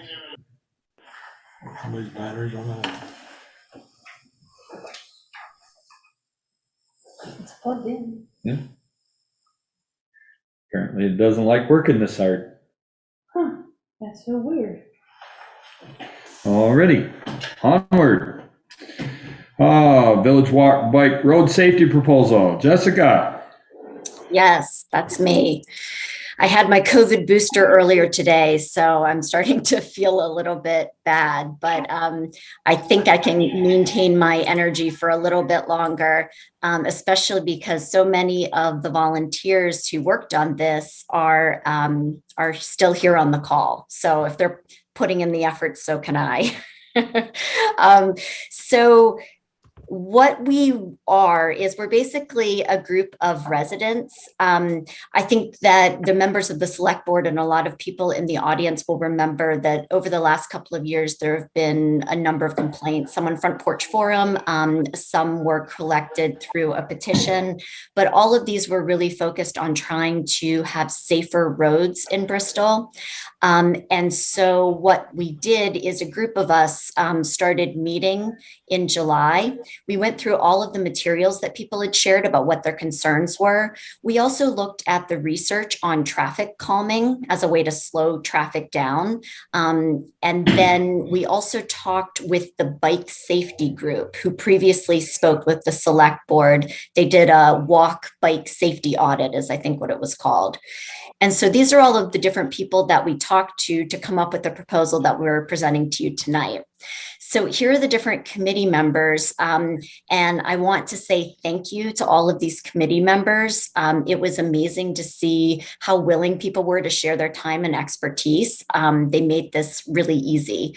So you can see the different committee members, but we also met with a number of committee resources, and these were people with technical information. They are on the call also, so that when you ask any really challenging technical questions, they can answer them instead of me, including Eric from the roads department and Bruce from the police department, and they offered really helpful feedback on our initial proposal. Okay, so what are we trying to do? So basically, our vision is just trying to think about a Bristol where we're increasingly seeing that people are biking, they're walking, they're getting out and moving around the town a lot more, and just how do we make that safer? We want to make it safer not only for the people walking and biking, but also for the drivers, so that there are more expectations about how to be safe or how people should be safe.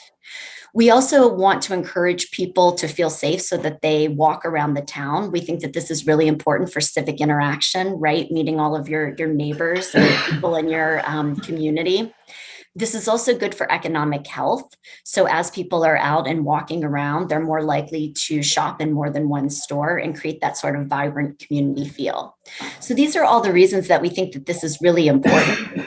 And so the ideas that we've come up with that we're hoping you will support are really all about trying to make this vision a reality. And so what we try to look at is basically how do you slow traffic down? And there's sort of what I like to call the NASCAR principle, which is that drivers will go as fast as they feel they can go. So basically on a road, regardless of what the speed limit is, they'll go as fast as they think is safe.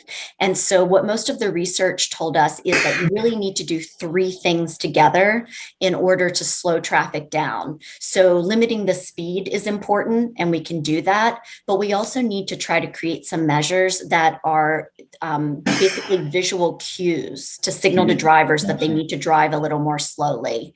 And then, of course, you need enforcement, right? You need education. So these are the three things that you need to have. And these are the three things that we've put together in this proposal.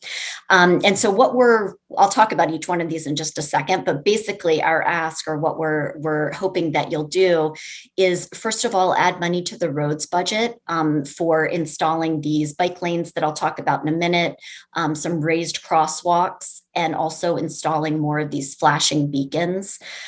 We would like to lower the speed limit to 25 miles per hour throughout town, increase enforcement of that, but also create a committee that could continue this work and meet with the select board regularly to share plans. So let me go through each one of these. Stop me if you have questions, or we can talk about them at the end. What we've tried to do here, and as a teacher, I like to share lots of images, right? So you can see exactly what we're talking about. But this is on Pine Street. And what we'd like to do on Pine Street is create this advisory lane, or an edge lane. And you can see that there's basically striping on either side of the street. Now, this does two things. One, it shows pedestrians and bikers where they should safely be. So not in the middle of the street, but on the sides. But it also sends a visual cue to drivers to slow down, right? And so what you can see then, there are a couple different drawings here about what this could look like. And then you can see the top picture is what this would look like on Pine Street. So I'll keep going unless people have questions. Okay. So that's Pine Street. The second location is North Street. And what we're looking for there would be installing bike lanes, as you can see in the image. So first of all, bike lanes, I think, would be a great idea in Bristol anyway. It would keep everybody safe. But also, as most of you know, there's this Addison Triangle bike loop project that's planned. And they would like us to link in with Virgins and Middlebury, and this would become part of that bike loop. So for the advisory lane, the edge lanes, as well as the bike lanes, we see that there are lots of other towns in Vermont adopting this too. And so I've put a couple of examples there, but you can see from some of those towns that their roads and their town are pretty similar to ours. So it's been successful in those locations, which is why we think that it would be a good option in Bristol.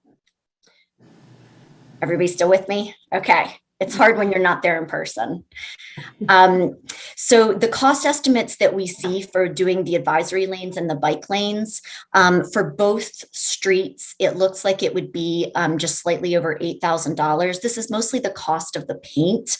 There are different estimates. We were using the VTrans estimate. And so it just depends on how exuberant you get with the painting. So just putting the lines is a lot cheaper than if you stripe.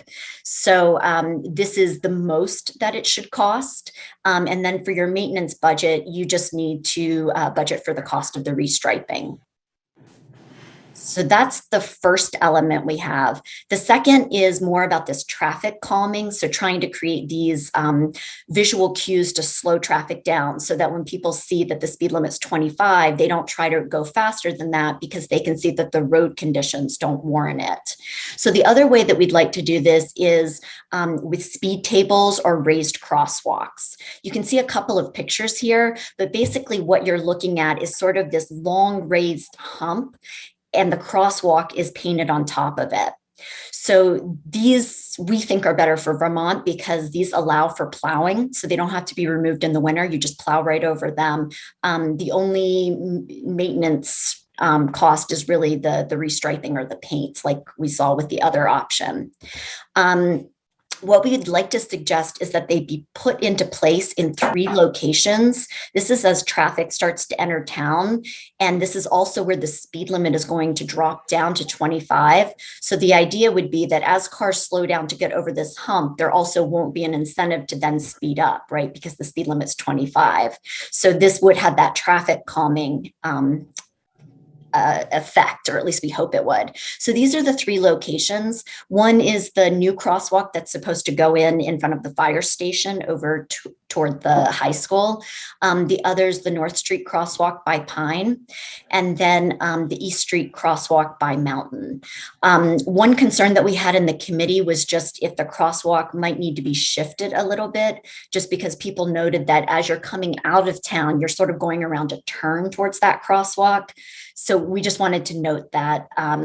But we have a number of examples then where people are using these speed tables and raised crosswalks. They've just started being installed, but the places that have installed them really like them. So the other part of the traffic calming would be these beacons. We already use these in Bristol, so I don't feel like I have to do a lot of description of these, but we would like to have the flashing beacons, the ones that we have on Main Street already, put in at the North Pleasant Street intersection. This is the school crossing that almost every car seems to drive right on through. And then also the East Street and Mountain Street intersection. The one over by the firehouse was already approved by the select board. So that was on our list, but you all already took action. And then we'd like the continued use of the bollards. Those have been removed, I know, for the winter, but so as long as those are placed back out on the other crosswalks, we think that those would be really great in indicating where the crosswalk is and sending that visual cue to drivers to slow down. Most of the time when drivers are going through the crosswalk, they're not trying to hit a pedestrian. They're just, thinking about what they need to do at work, making their grocery list. And so those flashing beacons are really good for catching somebody's eye and reminding them that they need to slow down.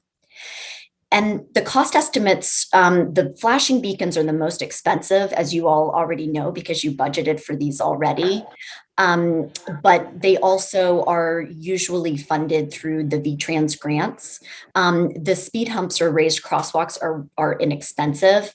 And what the research shows, and I looked at a number of studies, but they show that the raised crosswalks with the flashing beacons are really effective. So they're one of the most effective things you can do for the price point. So they're inexpensive and they work really well. And you can see some studies, but they're easy for bikes to cross and they really slow traffic down.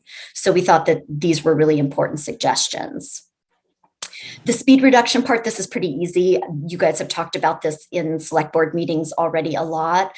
You can reduce the speed limit in town on all of the roads other than the state highway to 25 miles per hour. If 25 miles per hour if you want. If you want to reduce that speed limit also on sort of east, Main, west, you can do it, but you need to apply to VTrans. And Mike Winslow has offered to help with the application as far as running the speed studies and writing the application. We've seen a lot of successful examples. This used to be a really challenging thing to do. VTrans didn't like this, but increasingly we're seeing that a lot of places are able to do this because especially if you have people backing out into traffic or a lot of driveways on these highways when you come into town, those sort of extenuating circumstances mean, or at least VTrans seems to think that then it's okay to slow traffic down. So we think this application would be successful. As far as education, again, you all know all of this stuff, so I don't need to spend a lot of time on it. But we did talk to Bruce about enforcement, which he thought was a really good idea, especially to just, create the expectation that it is a policed area and that people need to go the right speed. He suggested that he might need some temporary assistance for extra patrols. And so we've noted that here. And we'll need signage as part of education for the bike lanes and advisory lanes. One thing that we would like to make sure that we do is that we can look at studies looking at the speeds that people are going, both before and after we do these interventions. So just like those other studies that we showed you, that we know which ones are working and which aren't. If they're not working, we can get rid of them. It's just paint, right? We don't have to continue them. But if they are working, maybe we'd also want to consider them in other locations. So this is something that we would like to do in a walk bike committee. So as I can tell from your agenda that's now been going on for 2 hours, you all are really busy and have a lot of different issues to look at. And so what we'd like to suggest is that there's a walk bike committee that's created, and this committee then could report into the select board, and that they would be able to evaluate the effectiveness of these interventions, suggest other areas or other things that could be done. And so these are our suggestions. I'll stop unless somebody has a question where I should share my screen. Otherwise, I'll stop sharing my screen. Any questions where anyone needs to see any of these images? I don't think so. I don't believe so. Okay, I'll stop share so we can see everybody. So we have a lot of members from the committee and also the people we were consulting with on the call. They're a very passionate group and they gave a lot of their time. And so I'm sure they're happy to take questions too.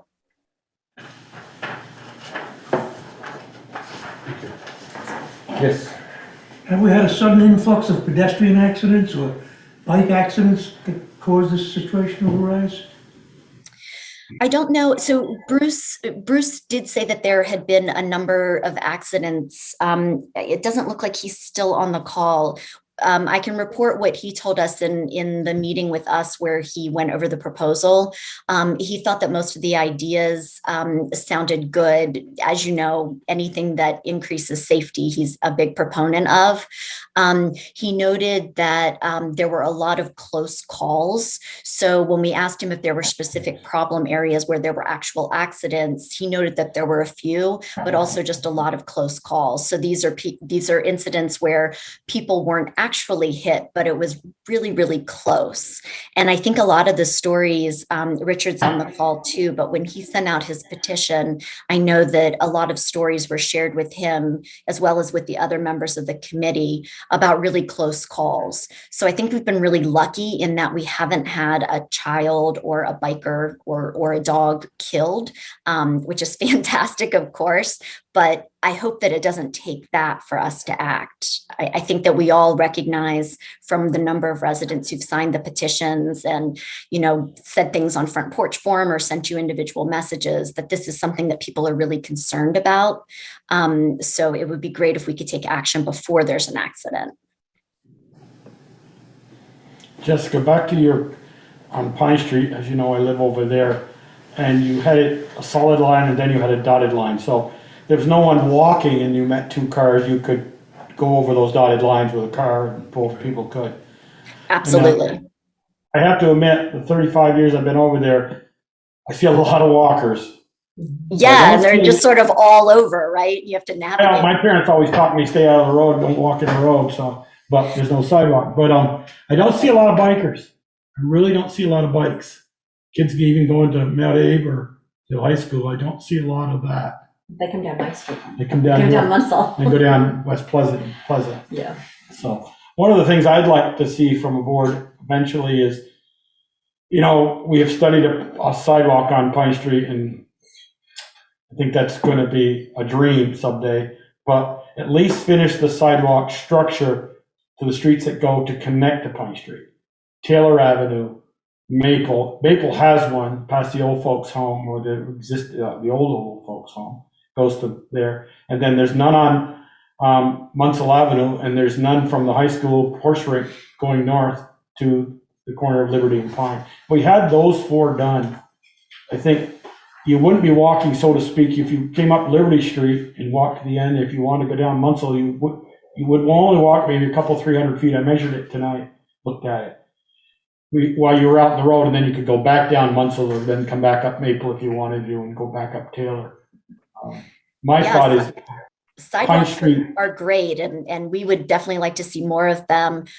We went with this option because it could both be used by pedestrians and bikes, so two for the price of one, and it's a lot cheaper to paint the white dotted line than it is to put in a sidewalk. But I mean, I don't think you have to think of these things as, if you do one, you can never put in a sidewalk. I think you put it in, and then when you get the money for the sidewalk, you move forward with that project. That design for Pine Street sitting on a shelf here somewhere, 10 years ago, Pickard? 10, 12 years ago it was done, I think, maybe even longer than that. I don't ever remember. I thought there was one from DuBois and King, but anyway. I remember hearing about it, but I haven't been able to find it. If you started it on the south side from North Street, where does it cross to go around Bristol Works, around that building, or does it go around that building? I've seen people, I think they wouldn't cross the road to go up the sidewalk and then come back. hey, just stay in the road and go to the next sidewalk intersection. And I think that's a nut we're gonna have to ever finish and try to figure out, have the sidewalk, if the sidewalk's gotta Yeah. be one side of the street all the way. Right, and this would be something that if you wanted to shift the crosswalk, I mean, right now, what I see most people doing is they come down Pine and then they go to that little tiny crosswalk that sort of goes up the hill and then down, pretty close to Fitch. So you could always shift that crosswalk or something like that. But I agree with you. I think it makes sense to see where people naturally want to walk, and that's where we should put that infrastructure. Well, I think the presentation's great. Obviously, I'm a big supporter of this. I sort of wanted to start something like this kind of project when I was director of Bristol Core, just because, as Jessica said earlier, sort of slowing down traffic, getting people to stop, that leads to people stopping in the town, spending time there, spending money here. And so that was a focus. And so Jessica sort of took this on and formed this group. And I think all of the ideas is sound. I think it's sort of a layered approach of how to maybe tackle some of these if the board wants to move forward. The biggest thing obviously is expense, and it's not a tremendous amount of money, but it is money that would need to be found. Budgets are already spoken for in terms of this year. So is it something that we're tackling, the beginning of the next financial year in July of next year, or if it's something sooner, can grant money be raised for some of these projects? And the nice thing about a lot of these, especially on North and Pine, is that you can stripe it one year, you can look at it and make notes and see if it's worked, see if the people use it, see if it's useful, and if not, it can disappear, and it's not something that you've spent hundreds of thousands of dollars on where it's not going to be used. So it's nice to be able to sort of try things out with a lot of these options and to see if it's going to be suitable for Bristol. Sally, you had something? Yes, and I'm not sure I'm going to remember the same one, but I probably have something else anyway. Another thing that I'm thinking about as an energy committee member, and helping people switch to using bikes and walking more than cars for greenhouse gas reduction and simply exercise and being outside. I think that giving people more comfort with being out there walking will help them make the choice to leave their car at home sometimes when they're just coming to do local shopping or something in town. And in the same way with the school, we were talking about too many cars in the parking lot, too much asphalt. And it certainly takes up a lot less room to have a bike rack and have bikes and walkers coming and going for that whole stormwater thing too. And also I lived on Pine Street for a long time, and the big problem there for sidewalks was the north side was like it really fell off so that you'd have to build up people's yards to make a sidewalk there. And so the north side was kind of out. And then the other side, you're really encroaching on those short yards that are on the south side of Pine Street. So sidewalk was not the greatest. And I definitely felt unsafe often walking on Pine Street, like looking over my shoulders, or a car coming, am I going to get splashed? Should I be hiking in the snow instead? It's just, Pine Street's tough for pedestrians.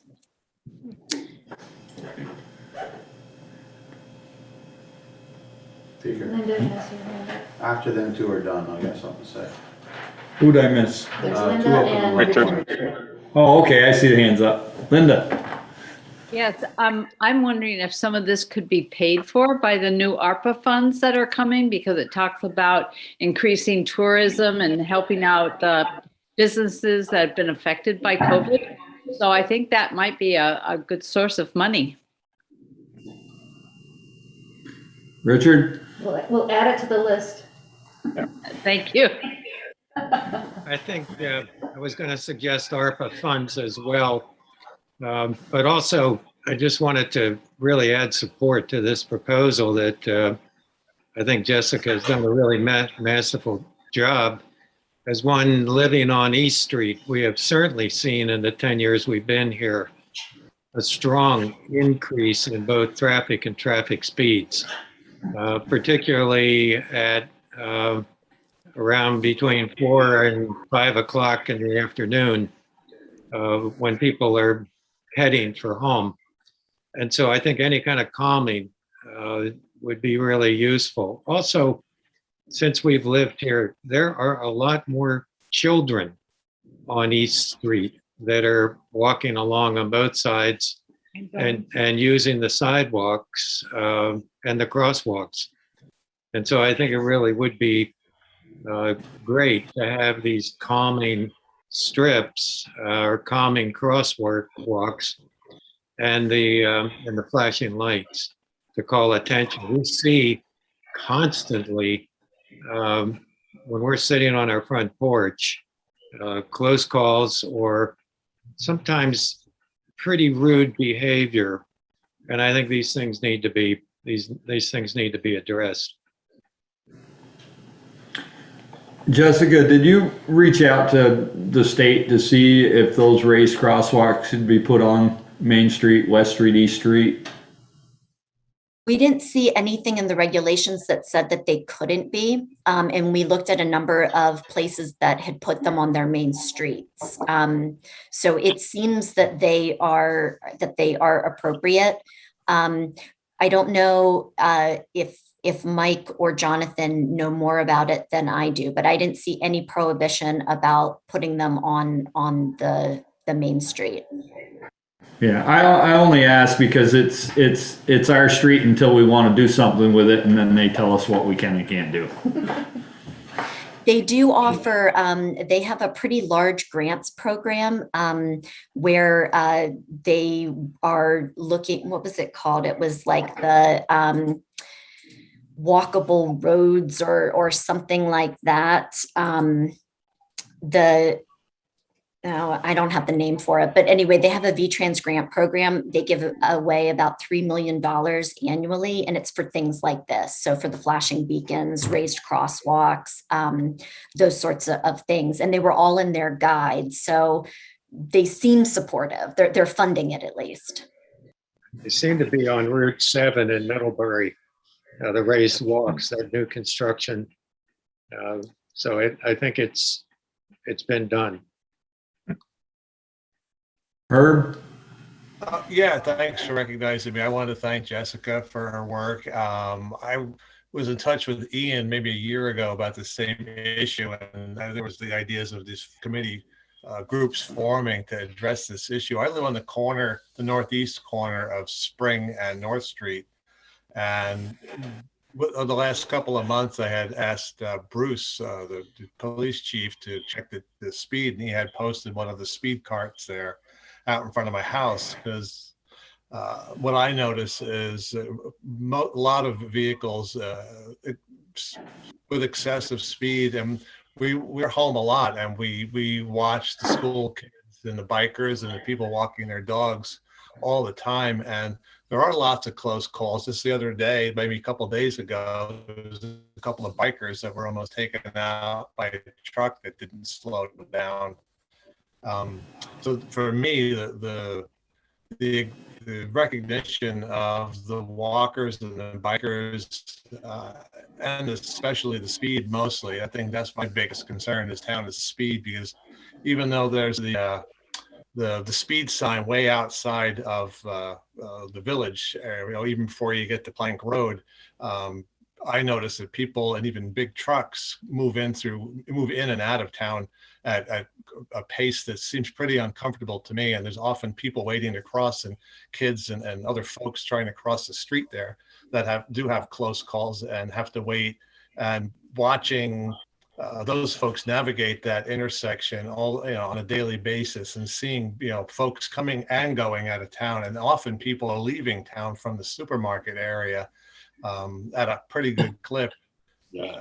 That really concerns me, and I think that for me the biggest issue is being able to slow the speed down and getting that 25-mile-an-hour limit, and having more enforcement especially would be a real improvement, because the safety is paramount to all of us in the community. And, we don't want to wait until there's, a red light incident where something tragic has to happen and then we all do something. We want to do something proactive and ensure the safety of people and their well-being in our community. I like the idea of, I think a beacon at the elementary school, when, I don't even know if they even have the crossing guard there. They used to have an adult down there with a paddle, like they do in Middlebury. Not anymore. Yeah, we have Bruce up at Mountain Street. Yeah, Bruce is at Mount Street, but I'd like to see a set of beacons there, like down by the bank here, that are going down by the fire station. I'd like to see a set up there, and maybe Fitch and Pine, or Fitch and North there, and maybe down by Richard, down there east in Mountain, and May Street corner. But Jessica, you mentioned about I was gone through Danville in September, and their new Route 2 they're going through is so nicely done, and they have kind of like I call them a little mini island coming into Danville just before the high school, and then coming in from the other way up from the mini mart there. They have, and if you come up over that hill and just going by the airport drive headed into town, it's pretty wide there, and you think you're doing 30, but you're on a wide highway, so you're not slowing down much yet. And maybe if you had a little island there between east of the airport drive before the turn into the fire station, or I say the S-turn fire station for the firefighters to go in there, so it wouldn't affect them turning in there. Or then somewhere down by maybe between just east of Richard's place there, before you turn off at Mount Street, little area there that was narrowed that road up. So when the road's narrower, that's when they slow down. Yeah, we did look at that idea, but Eric had concerns about the road being too narrow in certain places. So we checked North Street to make sure that it was wide enough for the bike lanes, but that would be something to check if you wanted to put in an island instead of a raised crosswalk, is just that you have enough space on the road. Eric? Yeah, I just want to say that what Jessica did was good. I like all the concepts. The only thing I don't like is the raised bumps. That's going to be a tremendous thing in the wintertime. Plus, not only that, but then you got to redesign your sidewalks that come into them, because now you're 4 or 6 inches higher than your sidewalks coming into your roads now. So the sidewalks have all got to be redone to match them in. So, I mean, everything else I think is good. I'm just not in favor of the raised tables. Did someone say they're being used in Middlebury right now? I haven't seen any. I haven't seen any. Yeah, I was just wondering where they were, because I haven't noticed them either. The only thing in the wintertime is it's going to catch a plow or it's going to catch a wind. And the plow that we use in the village is straight blade, what we call a straight blade. There's no nose piece on it, so it's a sharp, blunt edge on the plow. And I think that's going to cause issues. So the places that we had seen that were using them were Huntington, Barry, and South Burlington. And I think I can put this up here again quickly just to show you the design, but you don't have to necessarily raise the entire thing. So, for example, if you look at the design down here in the bottom, you can see that the crosswalk, or sorry, the sidewalk part that goes up isn't raised, and then it gradually raises up. Actually, the one Jessica in Burlington, when you go, I think it is at Swift Street off from Shelburne Road. You can go down to the prison, then you take a left and come back to Shelburne Road that way. They've actually taken those all out.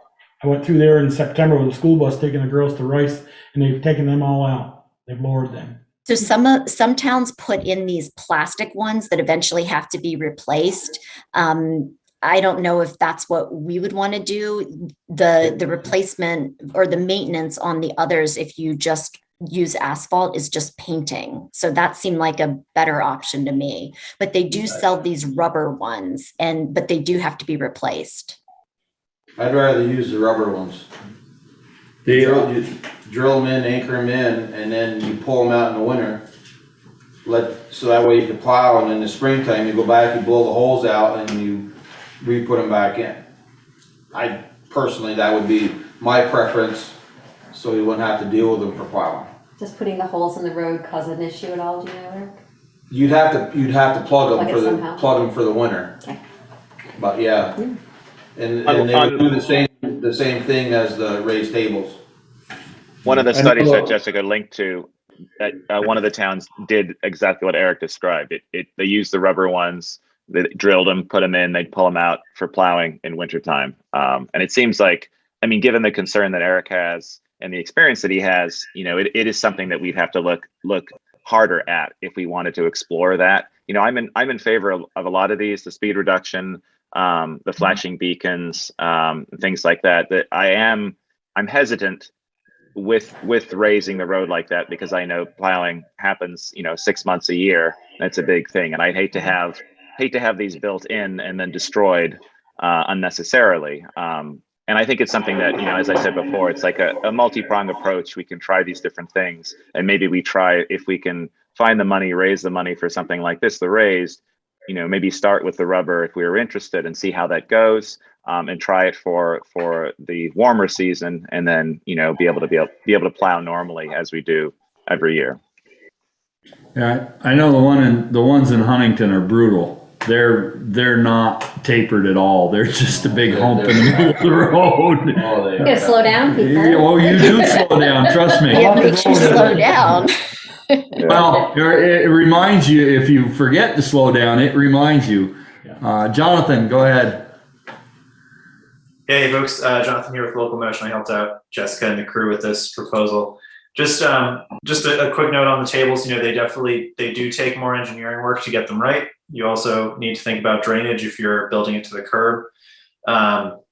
When you put the speed table at a crosswalk, or especially at an intersection, typically that ramp is so gradual that it's not really a problem for plows. My understanding is that plows typically slow down and the blade can ride up on that ramp just as it would on a driveway. But I'm not a plower, so you know, can't speak from that experience, but that's my understanding. That's how I think crews handle them, you know, in Burlington and other places. Yeah, the ones in the pictures look like they're a lot longer than what you typically see. Could probably work. Sally, did you have something more? Yeah, but I think that other people had their hands up before me. Okay, well, I don't know if the hands go down. So we got Richard and Herb that have their hand up as well. Are they new comments? Yes. Yeah, go ahead, Richard. Either way. I just wanted to say at the corner of Spear Street and Allen Road in South Burlington, they've just put in a new striping system. And one of the interesting things about it, it's a textural change, and it's also green, a bright green in the crosswalk. And so I think there are a lot of ways to address this.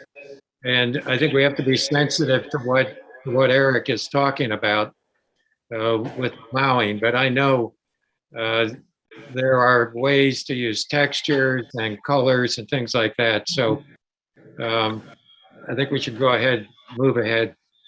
I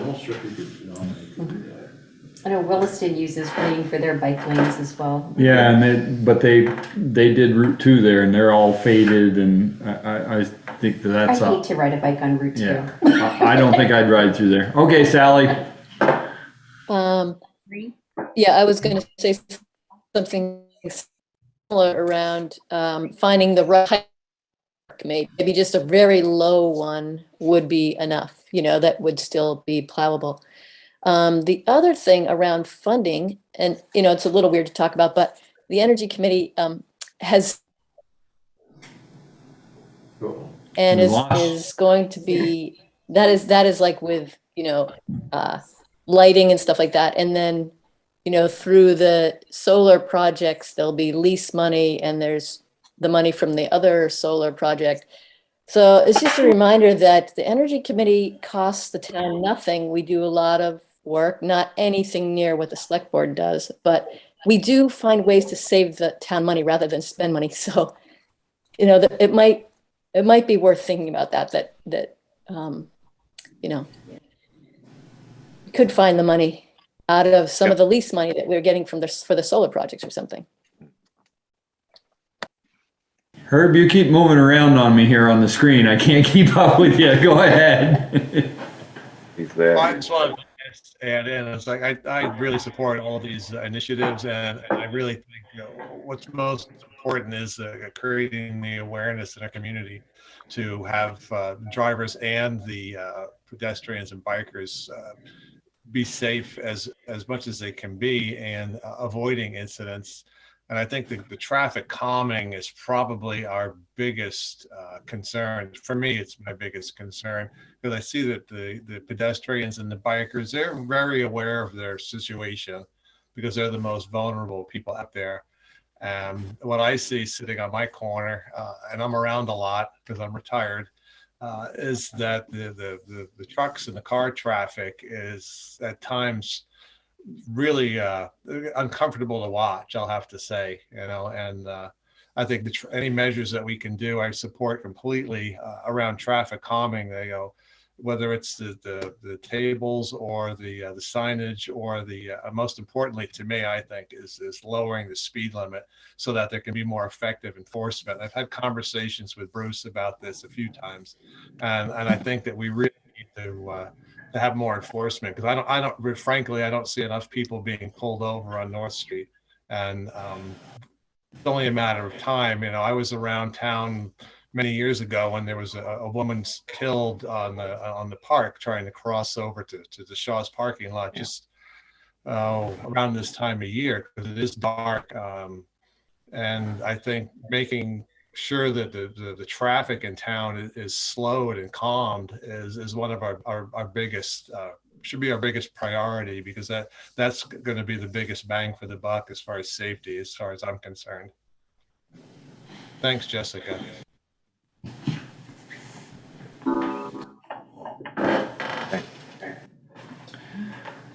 What's our...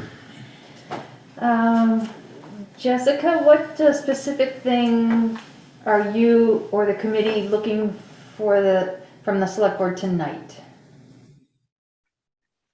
So we were looking for you to agree to put the different interventions that we talked about in the budget. Here, I can pull this up again too to show you. So we had pulled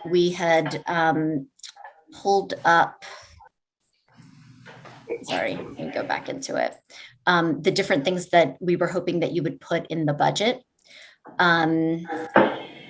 which is here. And so we didn't know if there was money still in the budget that could be used, or if this needed to be budgeted for next year. But we were looking to have these 3 projects funded. There are a number of grants that a walk bike advisory committee could help apply for. Valerie, I sent you a copy of the PowerPoint with 3 or 4 of those grants in hyperlinks. So like the VTrans grants. So that's one thing that we would like to ask for. The other is to vote to lower the speed limit. So again, this can be done throughout town. And then Mike Winslow, who's on the call, has said that he would help the town apply to VTrans for permission to do this on the east, main west part. And then the last thing that we were asking for was to create the advisory committee. And so this would be a committee that basically does the work each year that we did in order to see what's working, see what's not, suggest changes. So those are the 3 things that we were asking for. Jessica, how do we, as a board and your committee, evaluate that after a 3 or 4 year and we do these changes? How do we quantify that, you know, this is working, or do we see any difference? Yeah, so a lot of the studies that we looked at use speed surveys. So this is just where you have volunteers sitting there clocking speeds. So you can do that, which is most of the studies seem to depend on just slowing speed down. But we could also do surveys of drivers and bikers and walkers to see if their perception of speed or numbers of close calls or things like that shift as well. So depending on what you're interested in measuring, just the speed or people's perception of speed, there are a couple different ways that we could measure these interventions to see if they make any difference. Eric, I have a question for you. The line striping that's proposed, whether it's the advisory lanes or the additional crosswalk markings, is that something that would be done in-house or would need to be hired out? Contractors that do It that. would need to be hired out. The bike lanes and the advisory lanes on Pine Street would have to be hired out to a line striping company. Yeah. The extra painting on the crosswalks, depending on how elaborate they want it, we could probably do that in-house. We don't have anything that can do, a straight line miles. We'd go, all the way down through, so. Yeah, I've seen them work on South Street. Yeah, so there you go. Slam the door in his face. That's all right. I think we need to send Bruce to Public Works and do sobriety tests when they're doing lines. But no, to do what Jessica wants, to make the lines nice and straight and everything, it would have to be done with the truck. Okay. Probably the bike stencil could be done in-house. If we bought the bike stencils, or somebody bought the bike stencils, yes, we have the capability of spraying the stencils. Jessica, one of the things I've seen in Middlebury, and leave the picture up here, is you see how we have the bars going across the crosswalks? They've gone to a newer concept with it's just two striped lines, and you walk between the lines for the crosswalk. I'd be interested out next time I see Dan Ormer down there, I'll ask him if they've seen a difference in that, or why they went from the stripes like that what we put in versus the two lines. And Jonathan raised his hand, so he might be able to Yeah, answer that. I'm headed there. I see that. Okay. Go ahead, John. Yeah, the bar style shown in that photo that was just up, which is I think what you already have in town, is really the best option. That's what VTrans recommends in their guidelines, and it's best that we keep it consistent across the state. What you might be referencing in Middlebury, maybe they have a red, like an alternative surface between those longitudinal lines, which is slightly less common, but in some downtowns that's what's used. But best thing really is sort of the piano key style with the 2 foot wide bars. Although all of Main Street that they just striped here 2 months ago with V-Trans money, hundreds of millions of dollars, is all with a long stripe. Rogue. Yeah, on Rogue. So. They ran out of paint. And Herbie, you were mentioning that lady was about 5 years ago, early December. That was my dad's sister, my aunt. Yeah, and that girl was texting. She wasn't speeding. She was texting. Oh, jeez. And she killed her.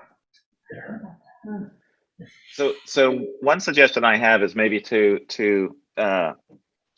sort of digest the presentation and the information presented tonight. I think a good starting point might be to form the committee. I think there's enough people that are interested in this, and as I said, I've been interested for many years. But I think starting the committee and having people get on it officially would be a good starting point. And then maybe to look at some of these items as we get into budget season now, just to look to next year and to see what money we have available to us now, perhaps, and then organize for next year. And then perhaps put a couple of these items on our agenda for another meeting down the road, not too long, but perhaps the speed limit, looking at that to see if we could officially change that. I prefer not to make any decisions this evening, just because I want to sort of look through this and think about it, and also just have a better approach for some of these things, because there's a lot being presented here tonight.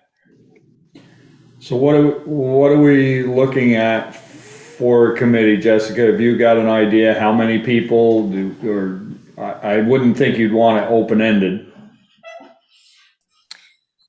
We found a committee of about 4 or 5 people was pretty effective, but I don't know what the size of the other committees are, if our experience is what the other committees like energy and planning have seen.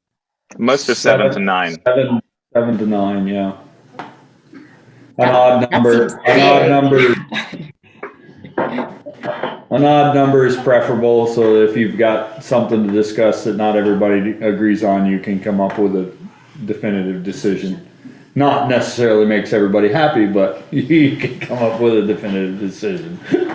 And I'd like to see, maybe for us, for budgeting season here the next month in January, is maybe Eric can reach out to Ellen, the people who do the line stripping, and at least get a cost for that for budget season. We know what that cost is.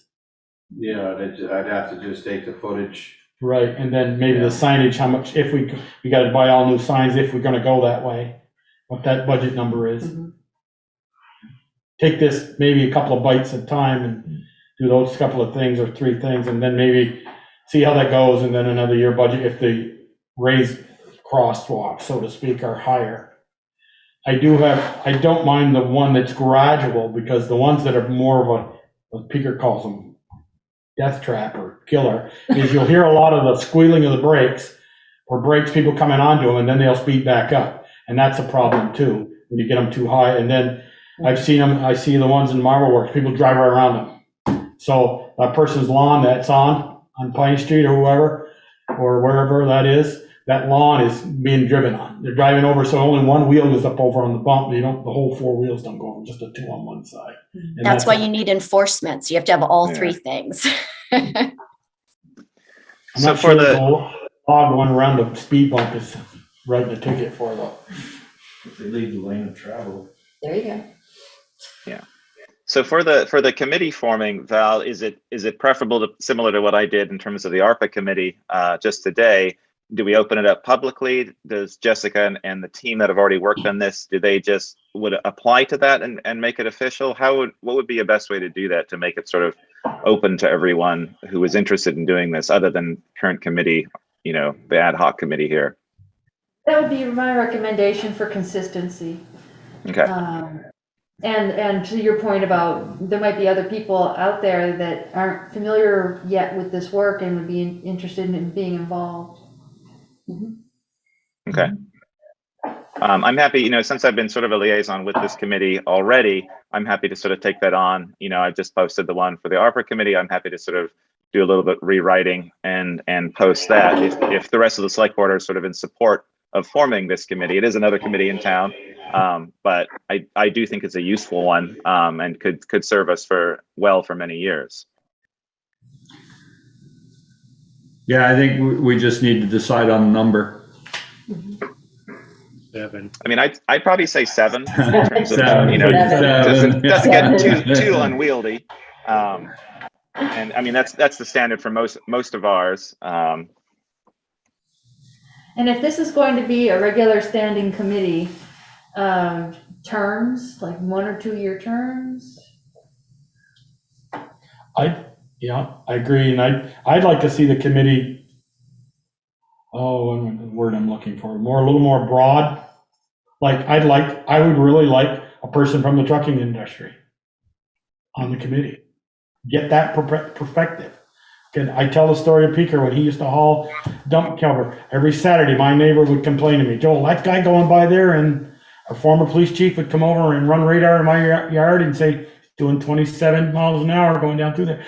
The bigger the vehicle are, and I've had people complain about me with my school bus, the bigger the people think I'm speeding down Liberty Street, taking a bus home.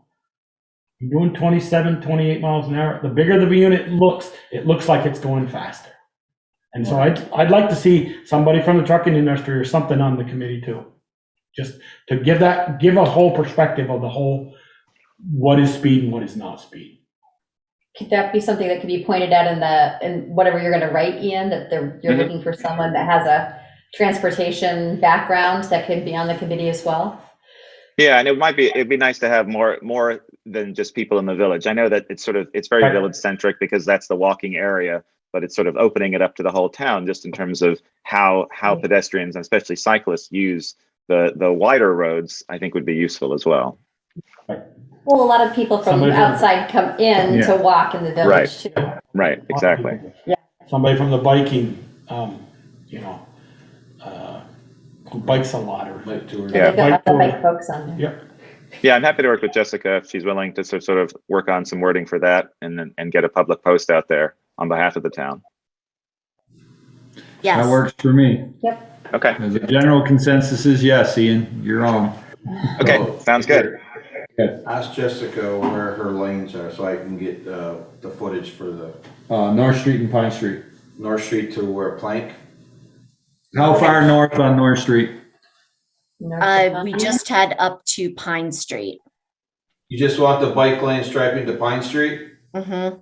But I sent all of the materials to Valerie, so she has a copy of everything. Okay. Although I'm happy to provide them also, but she also has a copy. I think we might want to extend that to Plank. If they're doing the triangle to Plank Road, it probably would be a good idea Yeah. to get the cost for that. Is that, yeah, Yeah. where it's coming in, Yeah. like, So That makes Pine, I totally Pine agree and with North that. Street to Plank. Like, Hey, you got that? Yep, you got it. More questions? Jonathan or Richard, maybe? I'd like my driveway paved too, if you can get that in there. I was just going to mention I think we're pretty confident based on the measurements that my predecessor took that there is sufficient roadway width from Main to Pine for bike lanes between 4 to 6 feet. Beyond that, up to Plank, I'm not sure if there's enough roadway width, so it'd just be something to check on. Okay. All right. Looking for 28 feet at the absolute minimum of pavement. I don't believe, we don't have We don't that have north it of up Pine. No, I was gonna say Pine don't have it, neither from Pine to Plank doesn't have it either. So the thing's only 24. Richard, Well, I just wanted to maybe speak a little bit from the Energy Committee basis. I was talking to Nick Morehouse, the manager of the Bristol Solar Project. And I know this isn't directly on the subject, but he said that he has installed solar projects around the state.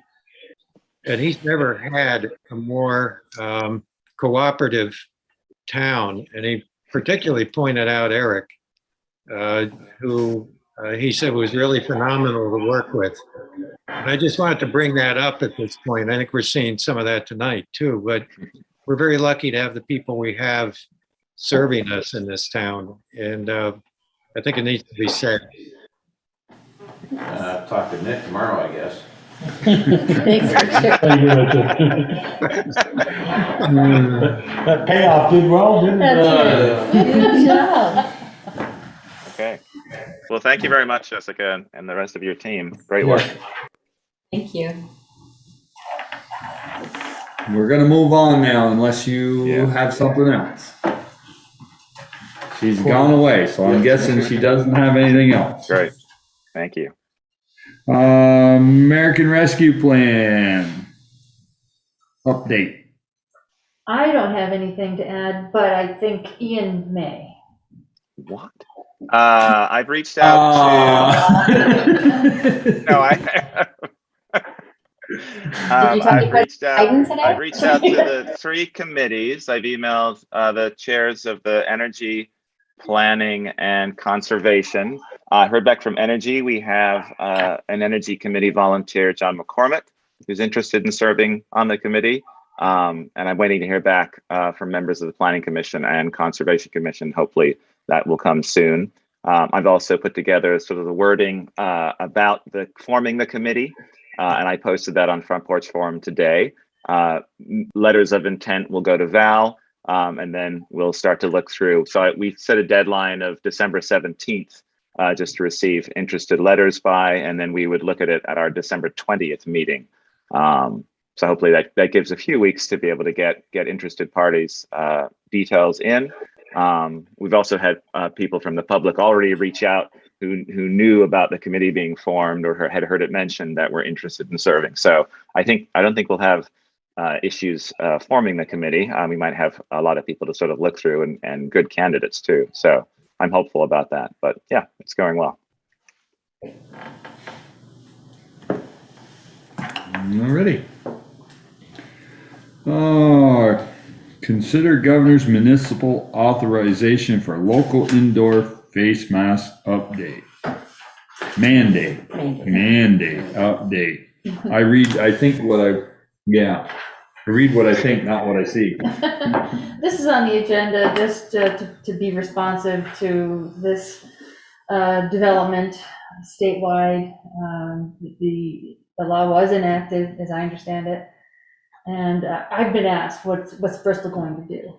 So my sense is that based upon past experience with the mandates, that Bristol's not likely to be in a position to go that direction. I think if it's not done statewide, I don't want to who do we put in charge of enforcing it? If we say, all right, we're going to do an indoor mask mandate, and then somebody doesn't follow it, or somebody doesn't want to follow it, is that more work for Bruce? No.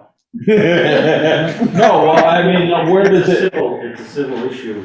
It won't fall on us. I mean, I just don't. I think if a business wants to say that they want you to wear a mask when you come in, that's perfectly fine. But for us to say that people are going to wear a mask when they go into a business, I don't know that that's our place. Ian, No, and we didn't. We went over this before. It was a very difficult decision. Other towns, last year started doing mask mandates, and we ended up not doing it because we felt that it was something that we couldn't enforce as the town. And I think we already had at that point too, we already had very good support from the businesses. Businesses were starting to put in their own in place, and I think we're very successful. And as much as I want to see that here in Bristol, with every business, I don't think it's our place to do that, unfortunately. I know some towns like Burlington, just because population and density the council's looking at that, but for us, it's unfortunate that the governor is putting towns in this position and not being able to use sort of the larger power at the state level, but just letting towns make these very difficult decisions. But I don't see how we can support this. But I do think that businesses should set their own policies, and I think the indoor masking really works. And the one thing I guess I should say we would look at was whether in our town buildings whether we would do that. We have done that in the past. We've asked people to wear masks, and so that's something that we need to look at.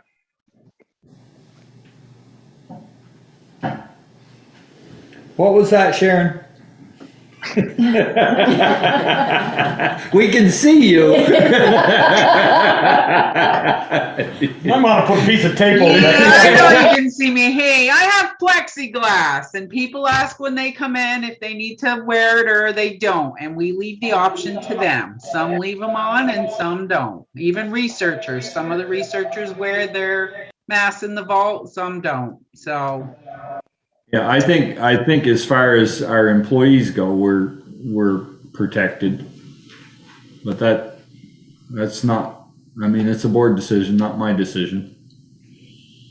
Well, I haven't changed. A year ago, we just said that we'd support a business that wanted to do their mask or not, and we're not going to be a dictator and say you've got to put them or they can't come in. That business is going to make the decision. Well, if I don't have any masks, nobody's coming in if I require them because I make them wear a mask, or if I don't, they're going to make whether they want to make a profit or not us.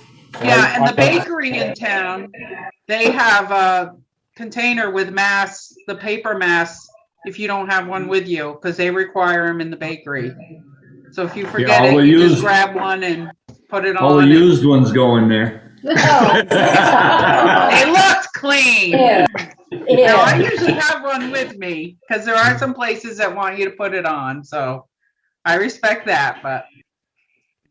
Oh, I do as well. I mean, if it's the way it is, it's the way it is. I mean, Right. I would agree. I don't believe it's our position to make the town wear masks or not. I think we can all follow the science that we choose to follow.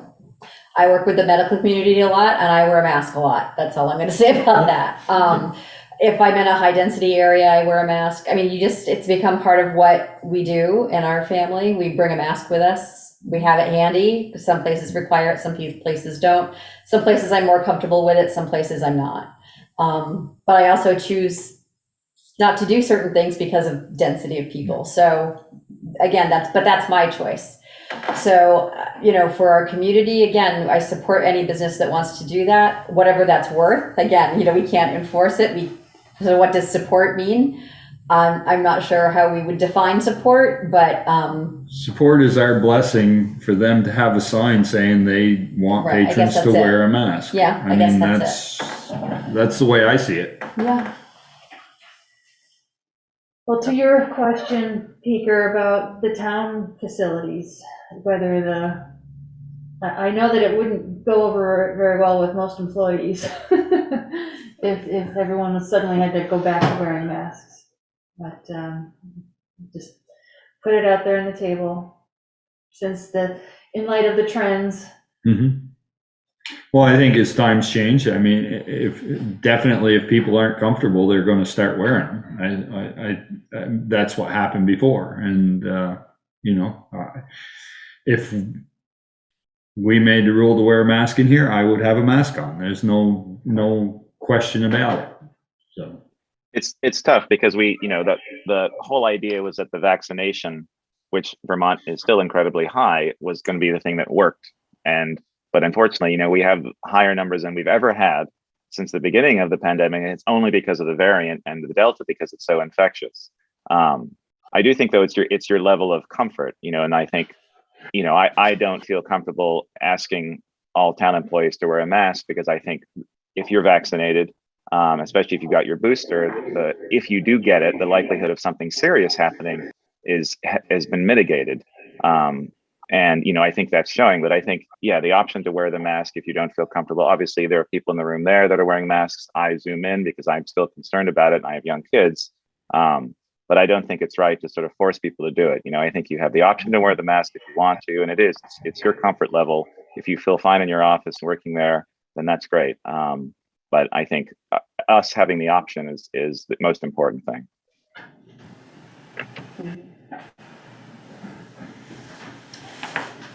So this item doesn't require any specific I action. was just going to say, are we ready to move on? Yeah, unless the select board wanted to take. 5 and 10, it's, yeah. Yeah. Alrighty. So the businesses that wish to have a mask mandate or require you to wear a mask have our support, is what we're saying as a group. Yep. Already. Agreed. Consider Lawrence Memorial Library roof repair quote. So this afternoon, I emailed around to the select board what we received from Chris Hahn from Rooster Construction. Let's see, I did forward it to, just the long and short of it, it's the some slate repair to the Lawrence Library roof, replacing some of the molding and some other elements. I did forward it to Ted Lilas for his review because he's very familiar with the property and some of its needs. And he did respond. Let's see, just some quick excerpts from his email. It says, from the ground, my impression of the roof condition was that it is in rough shape in a lot of places. He said that the cost of remediation seems somewhat high, although Chris does have a reputation for doing thorough and excellent work, making the job he will do more expensive than having someone else do it. He's surprised that there's no mention of material costs or labor costs or expected number of hours, just a lump sum cost for the project, which was about $11,000. And he said, it looks to me that this may require some more chat time, some more time to talk about it and review it. Let's see. You need more time to talk about it and bring it up next meeting, or no? Well, that's an option. Well, I did not. We're gonna have this done this year, we should act on it, right? Well, I did not have a chance to follow up with Chris Hahn about timing. Like, what's his availability to do this year? So I don't know the answer to that. I'd make a motion to approve it if he could get to it by the first week in December. Or Then what if he winter- can't? That's 3 Then we, weeks or 2 weeks. if he said, I can't do it till spring, then we put it out to bid. We do a little more detail maybe. Okay. So Money isn't that, I mean, it's critical to me, but it's not overbearing what he's got to do. Well, Slate's hard to work on. Slate takes a special person. It takes Right. somebody who knows it. You can't take a asphalt shingler to go up there and fix slate. It's not gonna. So you made a motion to If he can do it proceed. within the if he next could- 2 weeks, or get started on it, get it started in the next 2 weeks and get it done before. Before the first of the year. For- Can we for say Christmas, if he can before have it done Christmas. before the first of the year? Yep, that's fine, Peter. So the motion is to Well, he said I can't. get award it till to spring. him if he can have it done by the first of the year. Yes. Do I have a second? I'll second it. All right, discussion. Ian, you're pondering. Yeah, so Ted's concern was sort of the lump sum. He does, in his quote, he does have quantity in terms of the materials broken down. He doesn't have prices for those. And he does have 80 hours of work, it seems like. Under his description, he's got 80, which I assume is his hours. And we don't have an hourly amount. So it would be nice to get a little bit more detail of his hourly rate and the material costs. But yeah, I mean, he did very good work on Holly Hall. The library is kind of in desperate need of this. And so it would be nice, as Joel said, to get it done as quickly as possible, especially the snow guard aspect where they always have problems in terms of entry into the building as soon as the first snow comes. So it would be nice to get it done. Is 2 weeks a reasonable amount of time to ask him, knowing? First of the year. First year. First of the year, okay. First of the year. I feel That's why I better with said, that. that's why I thought, I agree with you, Darla. I Right. didn't think that 2 weeks was reasonable. That's why I said if he could have it done by the first of the year. Well, And Joel get it Joel started agreed to with that it. in his motion, so. Okay. I agree. Further discussion? Hearing none. All those in favor signify by saying aye. Raise your Aye. hand. Aye. Aye. Opposed? Nay. Motion carried. Great. With that, we talked about a maintenance schedule a while ago. Is the library part of that maintenance Yes, it schedule? is. Yeah. I think Meredith's working on that, correct? Yes. Consider grant authorization request for Vermont Homeland Security for replacement of police portable radios. So our current radios were, the technology was developed in 2007. We purchased them in 2013. They're due. So there's, Josh was researching and found a grant that we could write for. And if we're considered for the grant and they can't give us the full amount, we'd like to replace 7 portables. Then if they give us any kind of funding, we would use that to start replacing portables. Portables, sorry. The car radios are due to be replaced before the portables. So we don't have any funding set aside yet for portables. So if we can do this, then we wouldn't have to expend any of our funds if we were approved.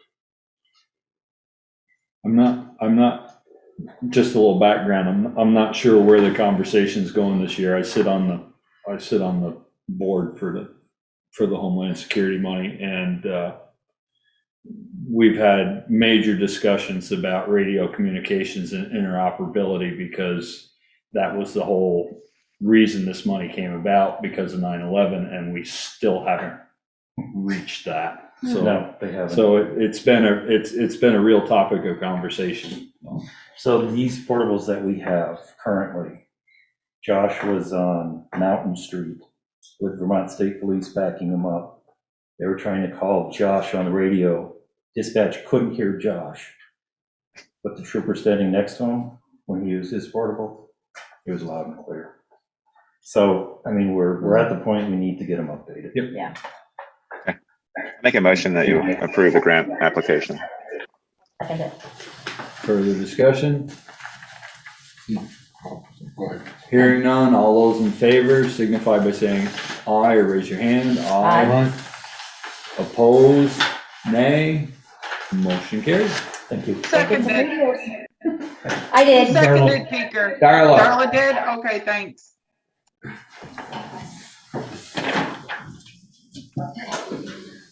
Oh, consider grant application request for hazard mitigation assistance sub-application to update Bristol local hazard mitigation plan. Do you do this on purpose to me? Because I struggle to read anyway, and So, as I mentioned in my notes, we were alerted to the fact that Bristol's all hazards mitigation plan is set to expire in January 2024. And it can be a lengthy process to go through the update process. And then once you do, additional time is needed for FEMA to review and approve it and get back to you. And there's a lot of back and forth. They say, no, change this, do that. So the recommendation is that we get started on it sooner rather than later. And what this is, the group that reached out to us, they are applying for a grant to then sub-grant it to the towns. So that's what that sub-grant is about. But we needed to commit, we need to submit a commitment letter for the 25% match by December 3rd to support their application. And according to the guidelines, the maximum grant amount for updates would be a little over $8,300, and so the match, the 25% match, would be about $2,800. I expect most of that would be in the form of in-kind time, mine and other people. If there is any kind of cash outlay, which I'd be surprised, it could come from just general fund expenses. And it technically would be a planning process, so it could come out of some of the planning funds that are budgeted in that department. your motion? I'll make a motion that we apply for the grant. I have a motion and a second to apply for the hazard mitigation sub application. Yeah, sub application grant. Further discussion? Hearing none, seeing none. All those in favor signify by saying aye. Raise your hand. Aye. Opposed, nay. Motion carried. Thank you. Review and approval of July 26th, August 16th, August 23rd, September 13th, November 8th, 2021 meeting minutes. The July 26th and November 8th minutes were emailed out today. I haven't had a chance to read those Okay. yet. And the others? Still in progress. Okay, so it looks like they're all on hold. Alrighty. Authorize accounts payable, warrants, and liquor licenses. I didn't see any liquor license, but we've signed the pay orders. Yeah. And the orders, you have the total, Sharon? I'm sure you do, I because you hope sent it to us. Yeah, it's 2,422,624.30 because we are paying the school their taxes. Oh, I thought it was the select board pay. Right. Jimmy, you can do something about that. I need to correct myself. I did look at the November 8th ones, and I did like the format that you and Sharon are using and the level of detail in there. So I wanted to give you that feedback, and I didn't have any changes. Oh my. So I have a couple. Okay. Sure you do. No. On the Yeah, November 8th? Yeah. Because Michelle did email me her suggested edits too.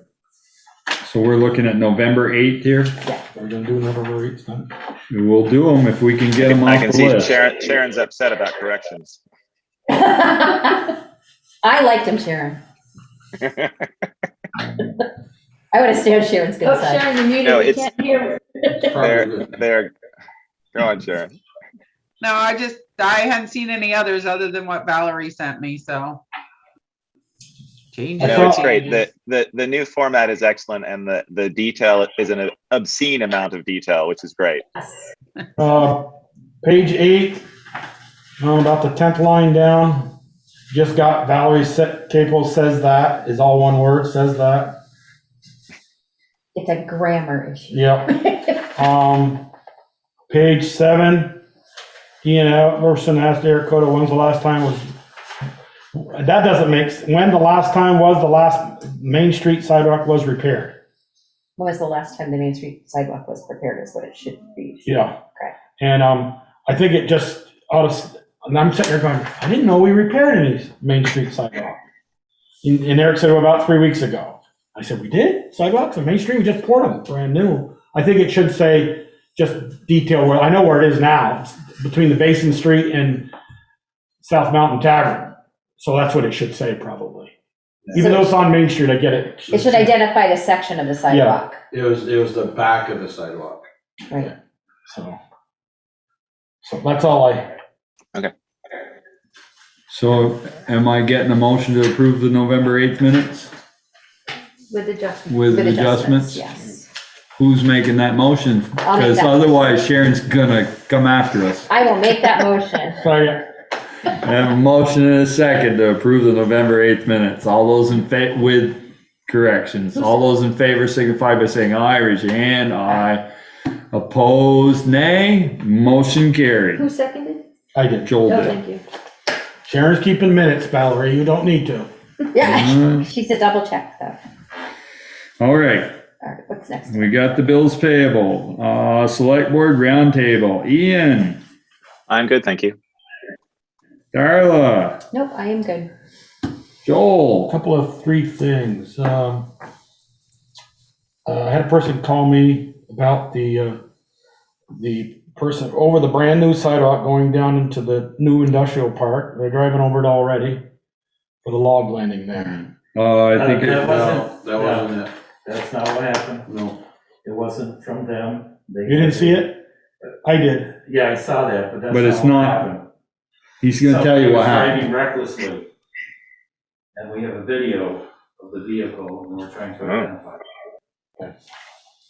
So That's when it hit the it sign. wasn't the resident then. It wasn't the resident. Wasn't a resident? Okay. I'm not Check my familiar story. with what you're talking about. Somebody crossed the new sidewalk over on Firehouse Drive. With what? A vehicle. Vehicle. How? Drove. They were driving recklessly, lost control. Was there any damage? Just to No. the dirt. Yeah, the But- sidewalks, I actually saw it this morning. The sidewalk's He raked fine. it up. Yes, the resident did go out. and- Oh, okay. Great. Yeah, looks good. Yeah, and the sad part about it is knowing that now, everybody blamed the resident. Okay, I apologize for that. I will correct the person who called me and said, somebody drove over, they drove over the sidewalk. Brother Peter. No, it wasn't Brother Bush. It was not a relative. But you're relating to everybody, Joel. That narrows the field. 2 more. And then, Valerie, in your minutes, I asked on page 9, November 8th minutes, I asked if if we were looking for a assistant treasurer, and your answer was no. Correct. But your TA report says town treasurer says that Sharon Lucia has been providing assistance after Anthony gets a bit more situated. We will need to begin thinking about appointing one or more assistant treasurers. Correct. So, When you first asked me that, the answer was no. But now we will. so the answer was still yes, we're looking for somebody, back when you said no. No, not we at that weren't point. At that time. Huh? We have Peter and Val were doing what needed to be done. Oh, okay. At that Now Val's time. done. But now At Val's that time. Now they're moved on, or they're planning to move on. And we Okay. also wanted to give. Because I was confused. Yeah, and we All right. also wanted to give Anthony some time to understand what he is going to look for in an assistant treasurer. So we still need to sort that out. And then my third thing, and Bruce is not going to be happy with me. We've never had 3 cars in this police department. It's time to sell the 3rd car. When we purchased the vehicle, I had asked if we could keep that to help save the wear and tear on the new vehicles. And it was approved. For how long? until that old vehicle became too much maintenance, then we would get rid of it. I mean, we've sat here with Wayne Hunt, Kevin Gibbs, Tim Dadig, Every say, vehicle sell we the third got rid car. of in the last couple of years was worth nothing. Right, I I'm realize. trying to get these vehicles so they last a little bit longer, and we're not having to put so much money into them. So if we save on the wear and tear, which we have been able to do, they last longer and they don't cost as much maintenance. And we have a vehicle, we have a vehicle so that if it's a major repair, we can just get rid of it. It's not like, he's not gonna come to us and ask us to put a transmission in that vehicle. No. Because he has a vehicle to take its place. You see why? And that, no, I get where you're Going, coming. because that happened to us once before. We replaced the, not you, Bruce, we replaced the transmission and 2 months later, we traded it. Right. I know, but I won't do that. Okay. I haven't done anything like that. The reason, and that was his reason for keeping this vehicle, as long as it's sound, we'll keep it. The minute it gets where he's dumping money into it, the vehicle's gone. And also, if we're going to be hiring a fourth officer, won't it be? Well, that would be, hopefully we will. And if Yeah. we do, then yes, the vehicle will be used more. Then my last one is, it's with the police car. One of our officers lives in Heinsberg on North Road. One lives in Heinsberg, yes. And I know we spoke to our, I keep saying it, our former chief, and we said cars can't, the officers, the patrolmen bring their cruiser or bring their personal car to the station and get in the cruiser. And they'll take them home. He only The chief will brings it let them. home when he's on call, and right now that's 2 times.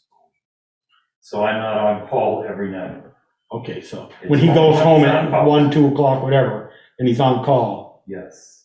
Okay, but because we had an earlier incident a number of years ago, patrolman slipped in a driveway, getting into the cruiser, personal The cruiser driveway. was parked at somebody else's house, it wasn't at his own house. He went to pick up the cruiser at somebody else's And we, house. the board And said that we happened. wanted cruisers parked in the Sally Port because we have one now. And the officers need to come and get the car there. That's But all. we also approved an on-call officer to be able to take the vehicle home. I don't remember that because we did. We did. Okay, all right, that's all I have. I got a call about the welcome to Bristol sign on the north end of town, actually from the owner of the property. It's on, stating that she would either like it taken down or refurbished because it's in tough shape. They all are.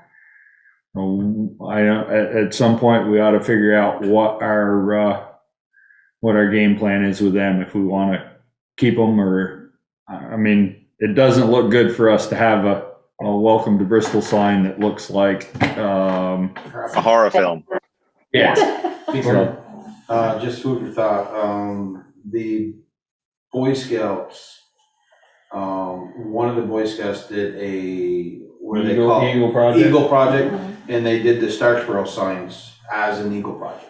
So that might be something. Want me to speak to Bill now? Yeah, that might be. I'll speak with Bill then, That'd be great. see if you can put that on his list. Through Part of that, Bristol- so yeah, Bristol Core was involved in that Bristol Core and I was at the VORAC level. That was one of our things in that VORAC grant for both years that we applied and didn't get it, unfortunately, was the town signage. And it hadn't been done, the town hadn't done it before. It was the Rotary Club. They were the ones who put in those original 3 signs. But I'm happy to be involved in that. I think the Eagle Scout project would be interesting. It does need to be a managed project. And obviously we need to figure out what we want to put on the signs. If we want to change, obviously there's a painted image on all 3 of them now, and sort of obviously the name, and probably, I don't even know if we have an established date on there like most towns do, but we want to sort of see what we want to put on there. Some towns have URLs now, things like that. I don't know if we want to go that far, but it is something that we might want to design, and then involve the Eagle Scout or Eagle Scouts who might want to design and and build it. Yeah, they actually, and they brought, the Eagle Scouts that did them for us, they brought a couple, concepts or drawings in for us to look at and then we went from there. But yeah. that's- Kind of like what we did with the Memorial Park sign and the Legion, so. Okay. On a related subject, I've been noticing that the sign out front of this building is looking pretty tired. It's falling apart, it's moldy, I think it's got moss growing in there. It doesn't look complicated to remake, but anyway, so that should be on the list. That should be on in that hazard mitigation assistance. Well, if you guys look at the one that's on 116 across from the new police station in Heinsberg, it says Heinsberg Commerce Park. I was involved in that, and that sign was not that expensive to do.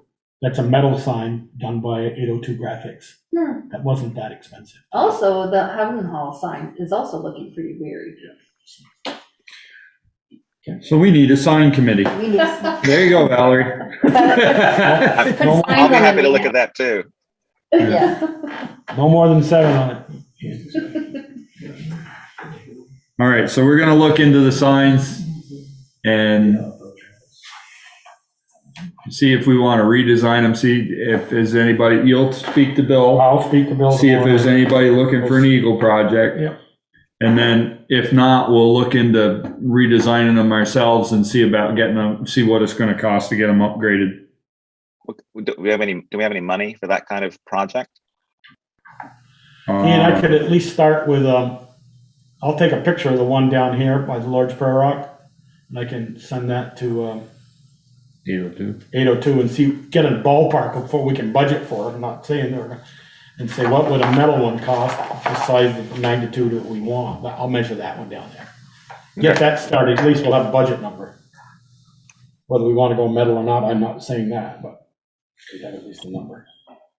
We'll have something for, I don't see them being changed this fall anyway, so. Yeah. If we can. Be a spring project. A spring project, we can figure on budgeting some money for them so that we have it. Okay. Along with everything else we gotta add to the Do we want list. Valerie to let that landowner know that it'll happen in this, we're looking into changing it out in the spring? Or do they want it taken down right away if it's? I don't think that, I think they just want something done with it. I will reach out to her. She reached out to me. I'll let her know that I brought it up and that we're working on it. Great. I think that's all she's asking for.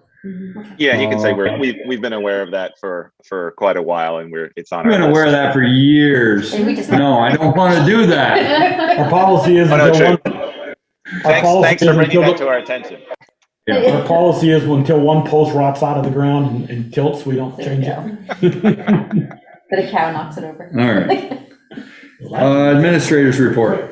I really don't have much to add to the written report. It's a busy time of year, as you can imagine, with trying to catch up on budgeting and also the audit preparations. It's going to be interesting. We're going to be spending a lot of time on the audit stuff next week and budgeting. I'm still working on the loan application for the Pine Street water line engineering. What was it? Oh, I'm not sure if I mentioned to you at some point that, or maybe I put it in my notes, that we did receive the grant funding from the Regional Planning Commission Transportation Advisory Committee for the scoping study for a sidewalk on Airport Drive. Is it Airport Drive or Airport Road? Airport Drive.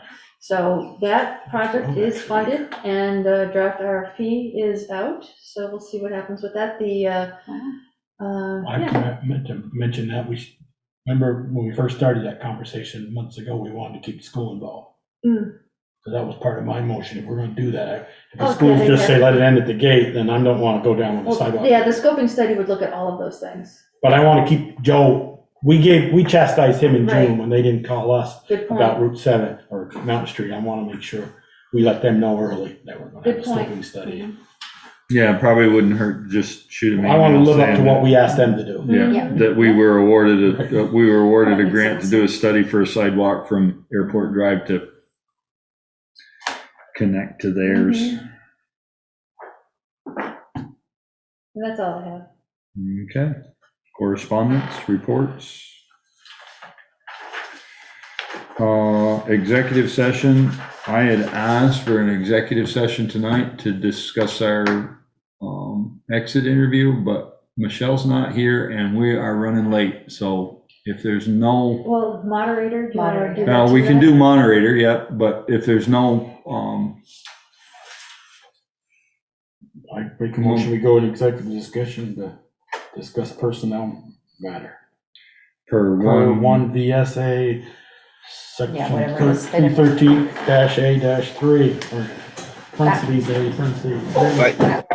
And we'll do the exit next time? yes, unless you really want to do it tonight. No, that's fine, we can wait. Bye, Jim. It's up to you. Yeah, I think it'd be beneficial to have Michelle here too. Yeah. Okay, so I got a motion from Second. Joel and a second from Darla. And Ian. Oh, And Ian. So I guess we don't even need to vote. All those in favor signify by saying aye, raise your hand. Aye. Opposed, nay. Motion carried. Good night, Erin.